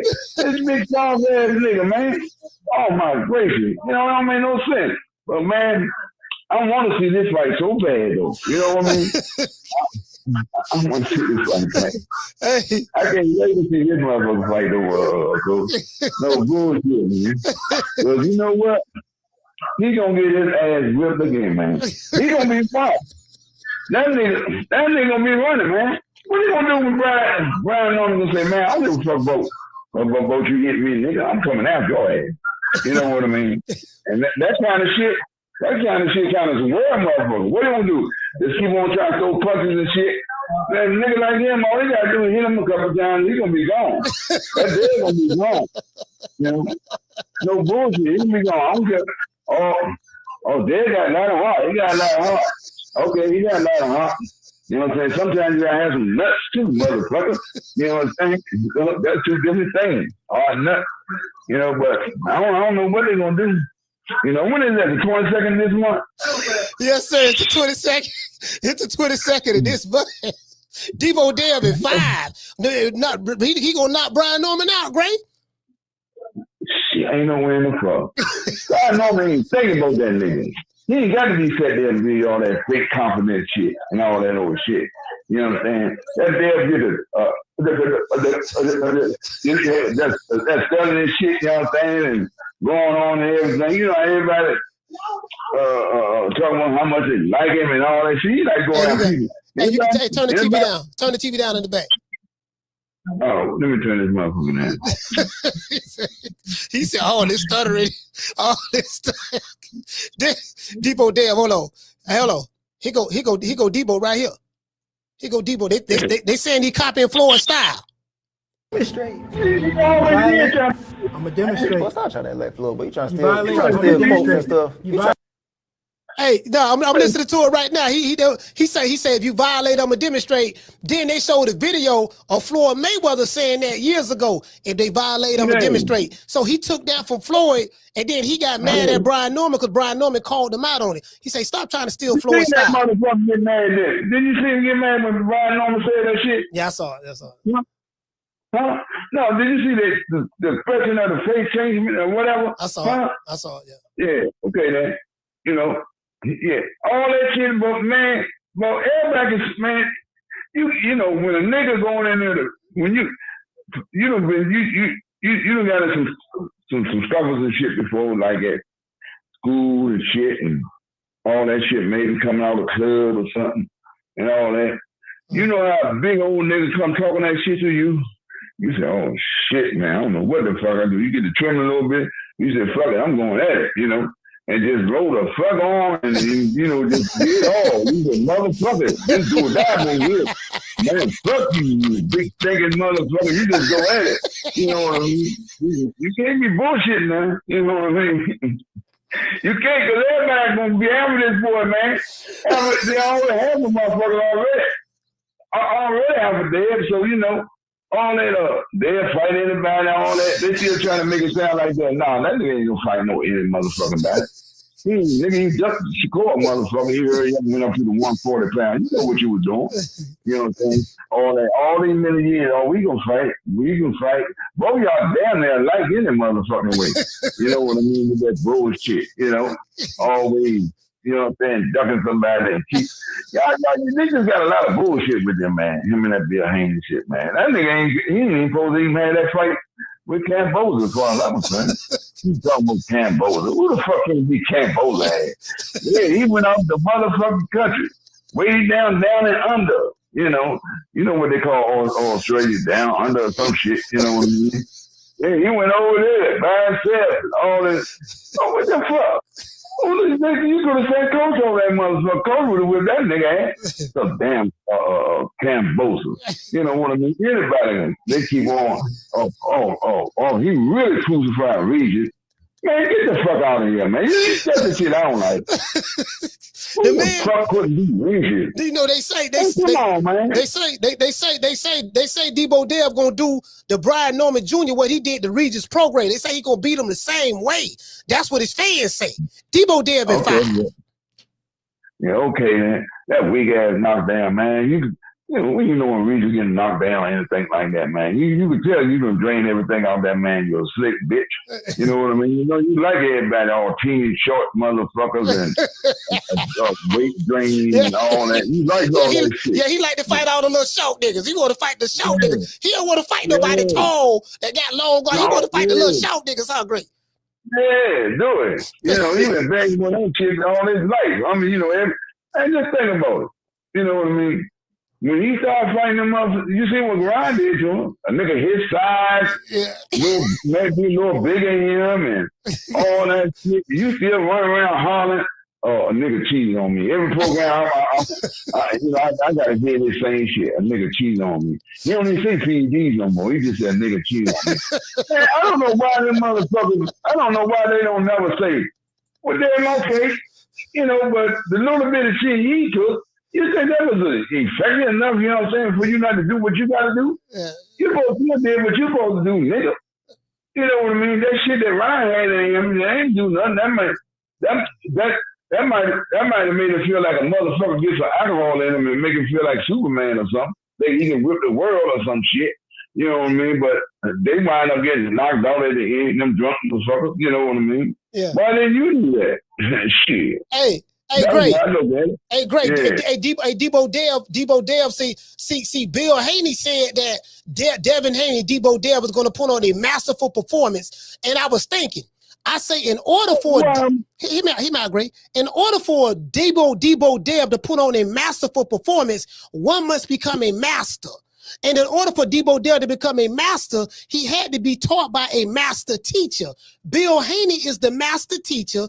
Debo Dev is the master, and he gonna put on a masterful performance against Brian Norman. What say you about that? Well, I think both of them motherfuckers still, what's their name? The Dream? I think they still dreaming. You know what I mean? There's no bullshit about that. Man, they got to be. You know what I mean? They really got to be, man. Master performer. Okay, man. Yeah, I want to see this performance. There's no bullshit about that. I definitely want to see that. I can't wait to see this fight, man. Yeah, me too. Yeah, I can't wait. It can't get here fast enough. What are you gonna do, man? When you lose this motherfucker one, you're not gonna be fighting all that, and that motherfucker 47 is stagnated. Yeah. What are you gonna do? I don't know. The football. Listen. So I'm gonna tell you what he gonna do. Debo Devin Haney. That grab all shit, man. Go ahead. Listen, he trained with Mike McCallum a little bit, right? He trained with Zab and Yoel Judah. He trained with Floyd Mayweather Sr. and Money Mayweather, and he trained with Sugar Shane Mosley. Now, this is what I'm thinking. I'm thinking Debo Dev gonna mix all of those styles together. Yeah. Man, look, this ain't a motherfucking baking show. You know what I'm saying? Come on, mixing everything together. Jab, Judah, all this motherfucking shit. Jab, you know what I'm saying? Jab. What the fuck? Jab got glass chin in his motherfucker said. Niggas just won't say it. The fuck he done with some jab, dude? Man, Jab got a motherfucking, he's chinny too. What the hell is this on jab juice? Man, jab is hit hard as a motherfucker. That's all. Jab hit hard as shit. That's all. I mean, I like the jab. I did like it. You know what I mean? Sean Bateman. All them niggas wasn't shit though at the end of it though. Yeah. All of them was. Yeah. But they don't mind tell the truth. Yeah. You know what I mean? Them, I mean, come on, man. No sooner they get tapped, man, with one of them right hands or somebody. They done lost all sense of where the fuck they at and everything, man. And then they want to get crazy when they wake back up. Man, go ahead, come with that jab, dude. What the fuck? And that motherfucking Mosley, I don't know, man. I don't know. Mosley, I like he went around looking like and talking like he lost his mind a little bit. He don't even look like Mosley to me. I ain't telling no lie, man. He don't look like the same dude and shit. You know what I mean? What about Floyd Mayweather? What about Floyd? Pretty boy, Money Mayweather. They say Debo Dev is the next Floyd Mayweather. So you don't see any resemblance between Debo Devin Haney and Floyd. You don't see no resemblance. I don't know who the fuck I told him that motherfucker. Like, he'll never be a Floyd. He'll never be a motherfucking Floyd. You know what I'm saying? That nigga, he don't believe in himself there. He wants to, but he got to really believe, man, and get on that pit on it, man. He got to believe that shit, man. And his father ain't doing no man believe that shit. He got to be on his own to do all that shit, man. His daddy been beside his side all his life, man, and always straighten up everything for him and all that kind of shit, man. He just don't know how to do shit. You know what I mean? I mean, Bill probably tell that man how to fuck them bitches up. You know what I mean? He's supposed to be a fake pimp or something. I don't know. Hey, it's great. This is the only thing I'm worried about. Debo Devin Haney, he has a lawsuit going against his baby mama. His baby mama been trying to extort him out of money. So what Debo Dev did, he filed the lawsuit against her. They have a pending lawsuit. It appears that he had women problems, whole problems right now. Do you think that that's going to get in the way of his performance against Brian Norman? Well, he should, the only way I can see that getting in the way, you know what I'm saying, is that he just really love this bitch. You know what I'm saying? Yeah. He really love her, because if he ain't give a fuck about her or anything like that, man, all that shit would be stepped aside until after that fight. You know what I mean? And then he go back and sue that bitch out of her skin. You know what I mean? Not for that money. Yeah, man, come on, you ain't gonna extort me, bitch. Yeah. You don't set me up and all that kind of shit and everything, you know what I mean? Or whatever. Oh, hell no. But you know what? I would take that shit all the way if she's trying to extort me and give me some kind of charge and get me locked up and all that kind of shit. No, she ain't trying to get him locked up. She trying to, he said she trying to get the paper out of him. He got the baby from her, and she was an escort, so she got a certain lifestyle she used to live in. And he's suing her for all the gifts that he gave her. He bought her a car. Yeah. He gave her diamonds and stuff. He trying to get all that back. He's suing her for the gifts. He said he want everything he gave her. No. See, let me tell you something. Now, for nothing to get in this motherfucking boxing career in a way or anything like that. Now, if that was just it, she, all that. Okay, you gave this bitch some gifts and all that kind of shit. Yeah. You know what I mean? If you just can get your baby when you wanna see your baby, all that kind of shit, and this bro's not gonna bother you, you know what I mean, or whatever, man, just leave that shit alone. You got the gifts, okay, boom. I was a sucker, bitch. Okay, go ahead. I paid for my learning. You know what I'm saying? Just let her go ahead on, man. Fuck all that shit. Just get that shit on. You ain't got time for that, man. You a fighter. You know what I mean? You got to start doing this shit. You the boy for her, let her have it. If she ain't bombing you, man, you ain't getting no problems from that bitch about your kid. You know what I mean? Just leave that shit alone. You know what I'm saying? Point blank, both that sucker ass nigga tank. I'm so mad with that nigga, man. You's a stupid motherfucker. See, but the thing is though, Tank, a lot of them boxers, man, him, Deb, and all them motherfuckers should call all them dudes, man. They've been boxing ever since they were kids. Them niggas don't know nothing about no relationships and shit about no woman. I don't even think they even know how to fuck a woman. You know what I mean? Or anything like that. You gotta be real with this shit though, coach. You know what I mean? All they know that they just want they just wanted a pretty girlfriend. You know what I mean? Some shit like that. You know. And whatnot, you know, their daddies or father or brother, older brother or something. Somebody ain't tell these niggas nothing. You know what I mean? I don't know what Bill. Well, you know, Debo Dev, he got Bill. Bill was a pimp. They say he was a pimp on the streets of Deep East Oakland, but it appears that he. What I'm saying. What you think that your son, when he go out by himself, him and a couple dudes, you think he don't want no one or something? Man, you ain't pull that boy coat. You ain't school him on nothing. Nothing at all. Come on, man. You don't bring no motherfucking no stripper home to mama. You know what I mean? Come on, man. You know, you just that just go against the code, man. You know what I'm saying? She can be a nice girl and all that kind of shit, man. Okay, but I'm not gonna put myself in that position, man, to even holler at one of you motherfuckers. You know, where I can't get involved with you motherfuckers and talk about marrying y'all 2 or 3 years later. No, I'm not gonna do that, man. No. But see, you know but see, this the thing though. This why he sued her. She told him, he said that he gave her the gifts under one condition. The condition was she had to promise that she would marry him. And by her not doing that, that's what made him, and then by her not marrying him like she promised, and then her trying to extort him out of money. I thought they was married. Nah, they wasn't married. They wasn't married.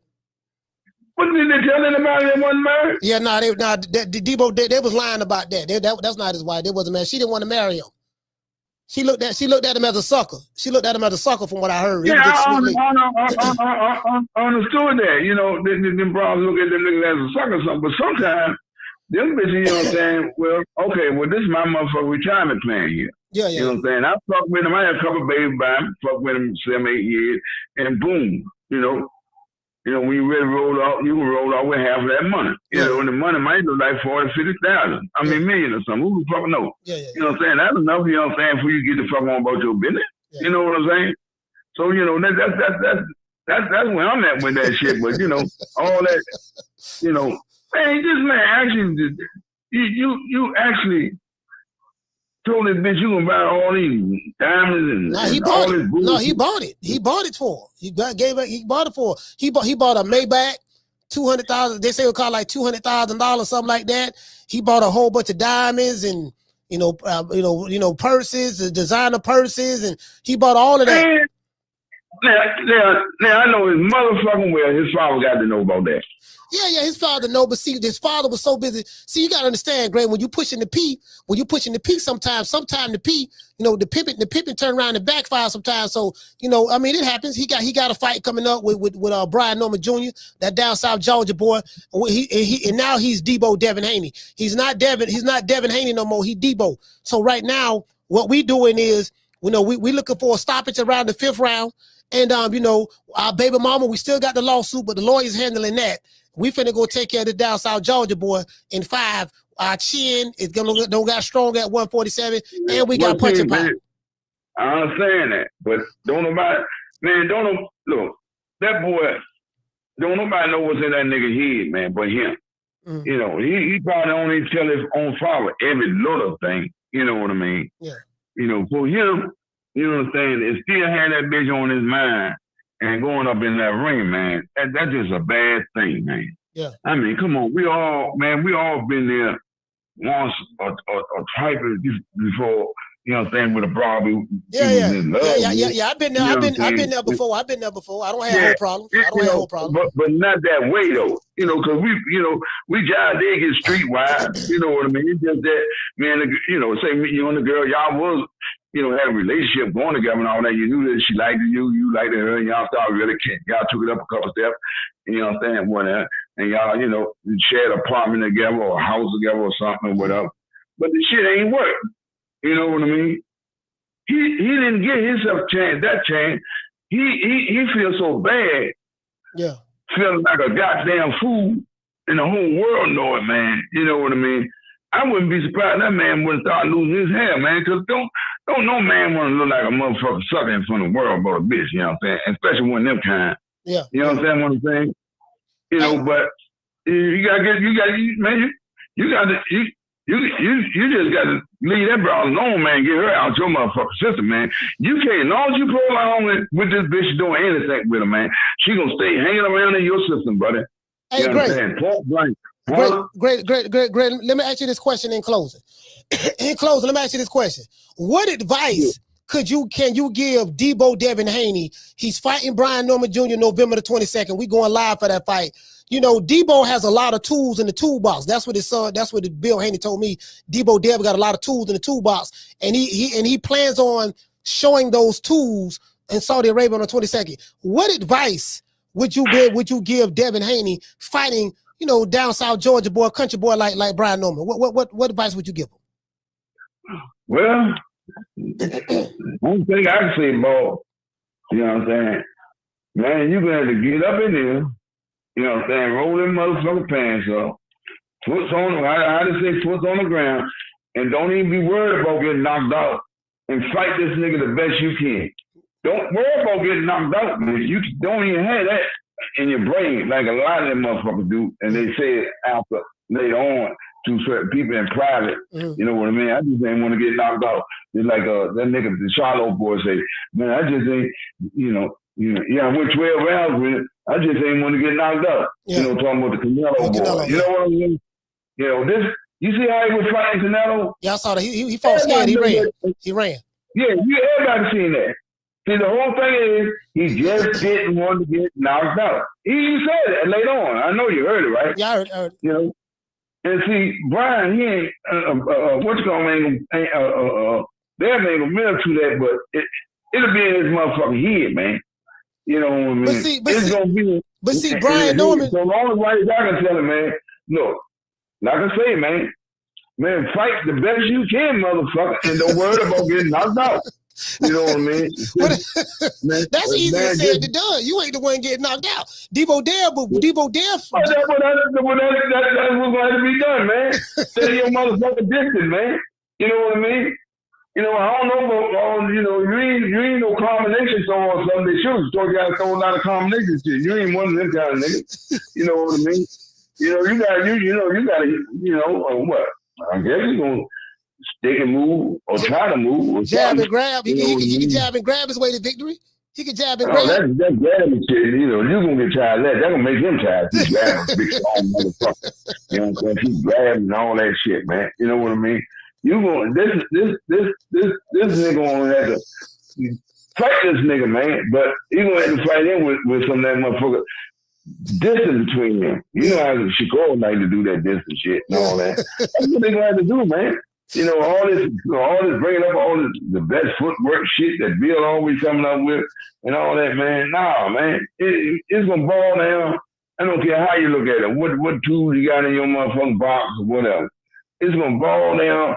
That man, you're gonna have to get up to that nigga to hit this nigga. You know what I'm saying? To get at him, to do what you call yourself wanting to do with, right or wrong. But you still gonna have to keep some kind of distance so he won't get you, but he gonna get your ass. But you can't worry about it, man. You know what I mean? You gotta get in there and fight. You know your mother say, get your ass back out there and fight, motherfucker. If you don't, you got two of them coming back in here. You know what I mean? Shit like that. You go out there and rumble like a motherfucker. You hear what I'm saying? Coach?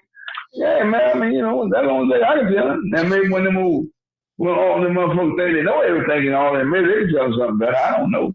But I know, like I said, when it all comes down, man, you know what I'm saying? That's the only thing that I can see that they can do. Don't worry about getting knocked down. Man, fight the best that you can, man. You know what I mean? All this trying to put all these motherfucking fight plans together, the beat a nigga and all that shit, man. Basically, you just going in with some nuts, man. Fuck the heart. Just going in with some nuts because the nuts take care of everything. Heart, all that shit. You know what I'm saying? And fight this motherfucker. And you never know what might happen.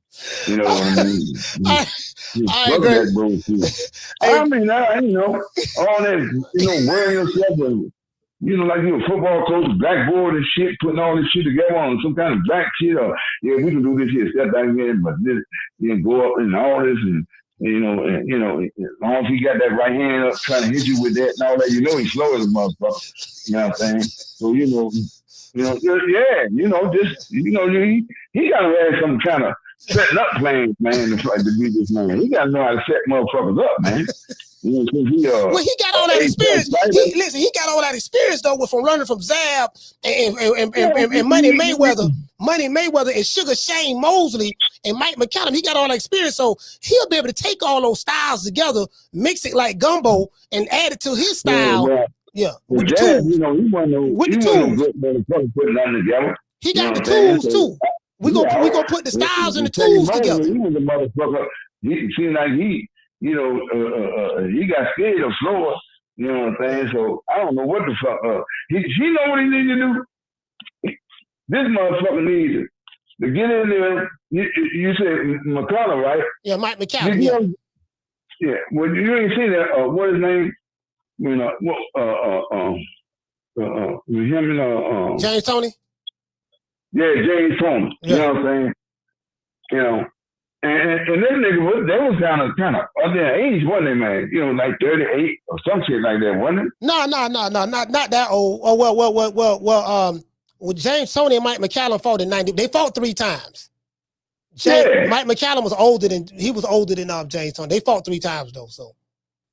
Oh, I thought they was around the same motherfucking age and shit. No, you know what I'm saying? And that motherfucker, that McCallum motherfucker, he had a lot of weight with him too, though. Yeah. You know what I'm saying? James Toney was just too slick for him, man. That's the only thing. See, I'm thinking Debo Dale gonna have to fight like that. They don't do. You don't see him doing all that bobbing and weaving and nothing. Don't shit like that.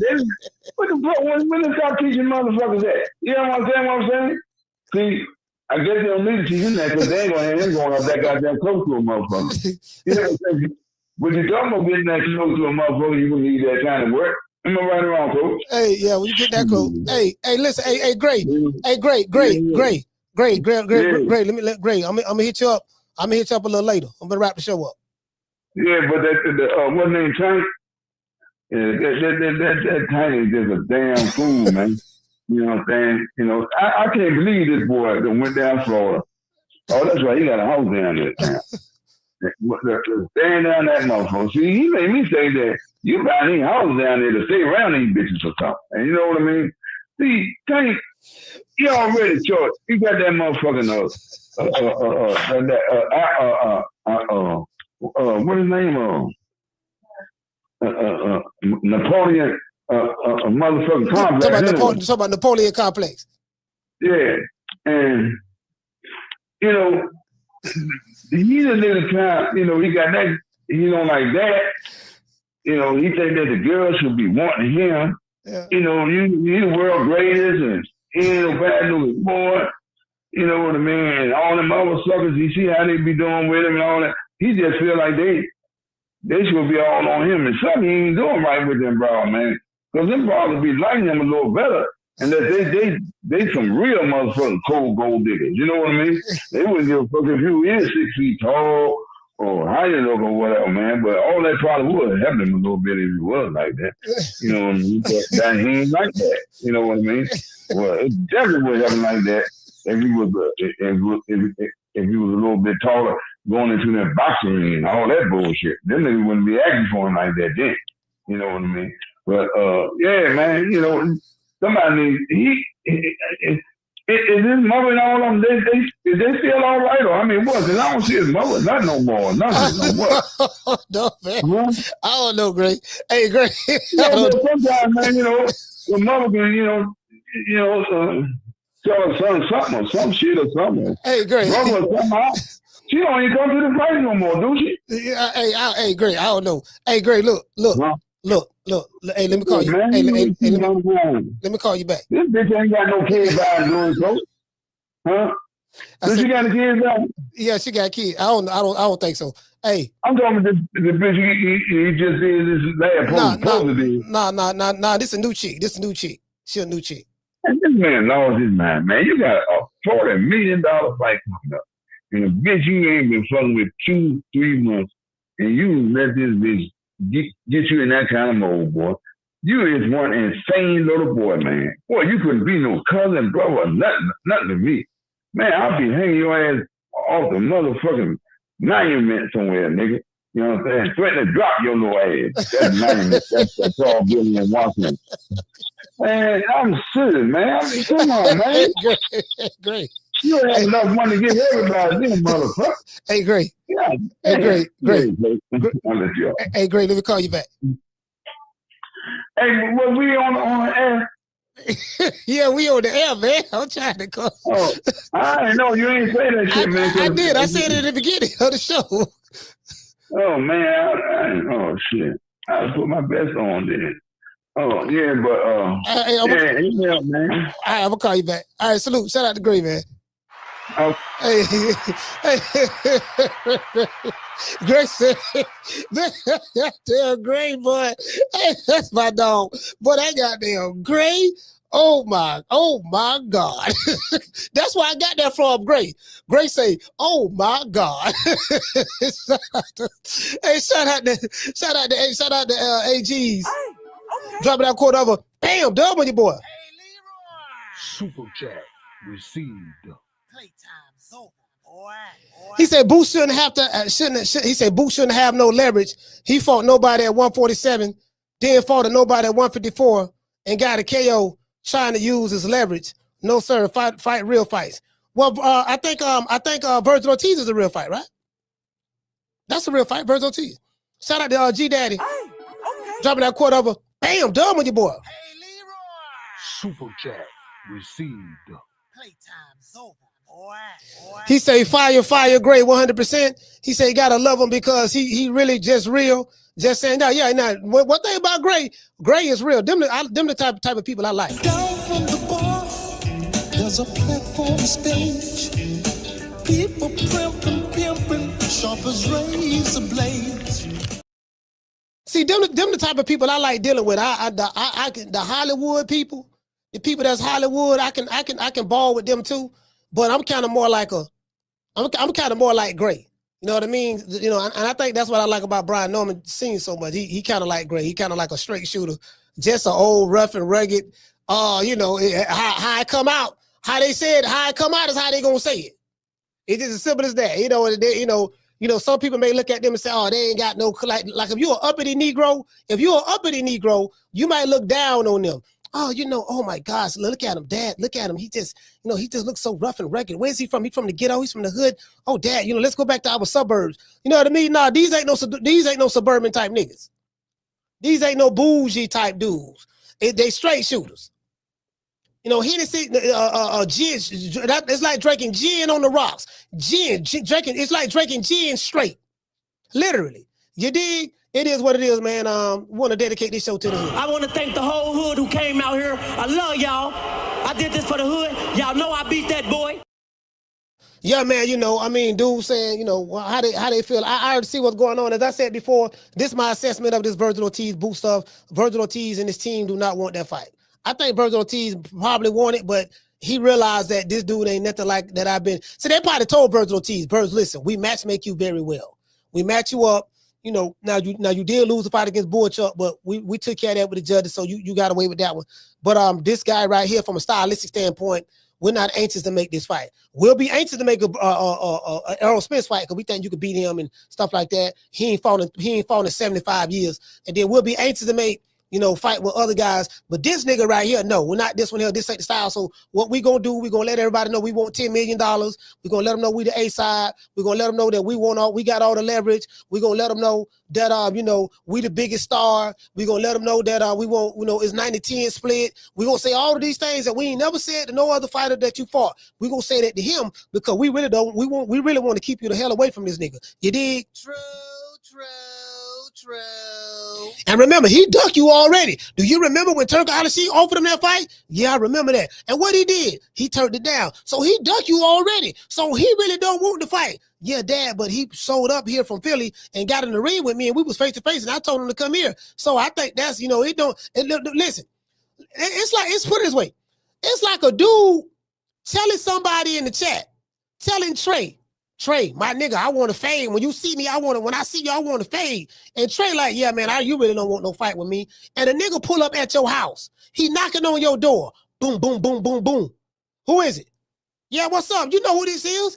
Trey opened the door with his fire in his hand. Yeah, what's up? Nigga, I told you I wanted to smoke. I'm here. Man, you really don't want no smoke. I'm here at your door. Nobody, bro, when somebody come to your house and knock on your door, they want the smoke. That gotta be the serious pump fake ever. We gonna go here, we gonna get in front of everybody, act like we want it, we really don't want it. No. I think the best thing Boots did was call their bluff. He called their bluff again, and we see how they moving. So it is what it is. Let's give everybody a round of applause.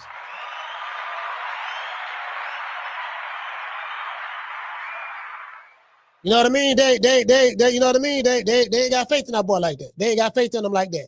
And understandably so. And I get it. And Boots Ennis team have moved him the exact same way. Boots Ennis team have moved him the exact same way. The same way Virgil Ortiz is being moved, Boots is being moved similar. Virgil might have more like the better names, but he's still being moved the exact same way. You get what I'm saying? So it is what it is. So Goddess, I owe you an apology, sis. I got happy and excited for nothing. You was right. She was right.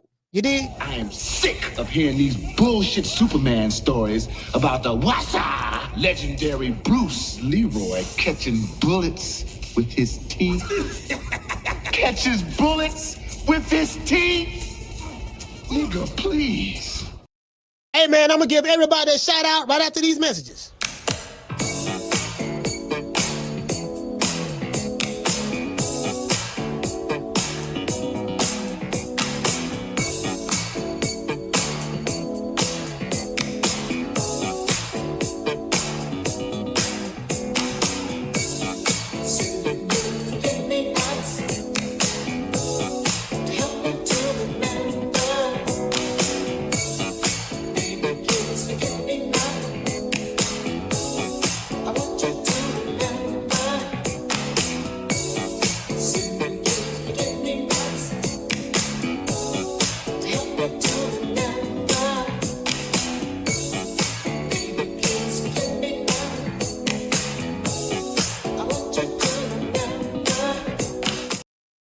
Yeah, man, we got Debo Dev at 5. Hey, shout out to Mr. Tomato Can.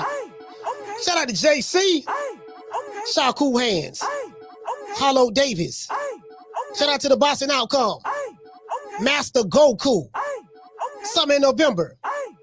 Brandon Sweet Like Candy. Shout out to the Goddess. Shout out to Curtis. Shout out to Gray from DC, man. Shout out to DC Gray, man. Shout out to JC in the building. Mr. Curtis Robinson, Tony Montana, Dr. Paul Evans, Dr. Tony, Gold Rush in the building, G5 from the Bronx. Who else we got, man? We got Tony Montana. Shout out to Arion, Schoolo X-Man in the building. Who else we got in the building, man? Round 1, what's going on, fam? Who else we got? Let's see, we got round 1. Shout out to Damien. Damien, what's going on? Baltimore, stand up. Who else we got? We got Curtis from Long Beach. Yeah, we got Curtis. Shout out to Detail the Truth. Shout out to Cooking with Sir Senior. Trying to find everybody. Cooking with Sir Senior. Shout out to Jamie from New York. Can't forget about Sheila from Cali. Shout out to Tila. Shout out to Miss Steph. Miss Steph is in the building. The one and only Mr. Ham. Shout out to Brown Diamonds. Let's see who else we got in the building, man. Yeah, man, it is what it is, man. If I forgot you, man, I do apologize, man. I catch you guys on the next one. Hey, man, look here, we got to do part 2. As a matter of fact, we gonna get Gray. We gotta get Gray. we gonna have Gray on tomorrow. Gray gonna be the special guest tomorrow. I catch you guys tomorrow, man. You know my motto: don't meet me there, beat me there. Peace. We gonna have Gray on the show tomorrow, man. Man, I'm out of here, bro. Let's go. Man, I'm out of here, bro. Let's go.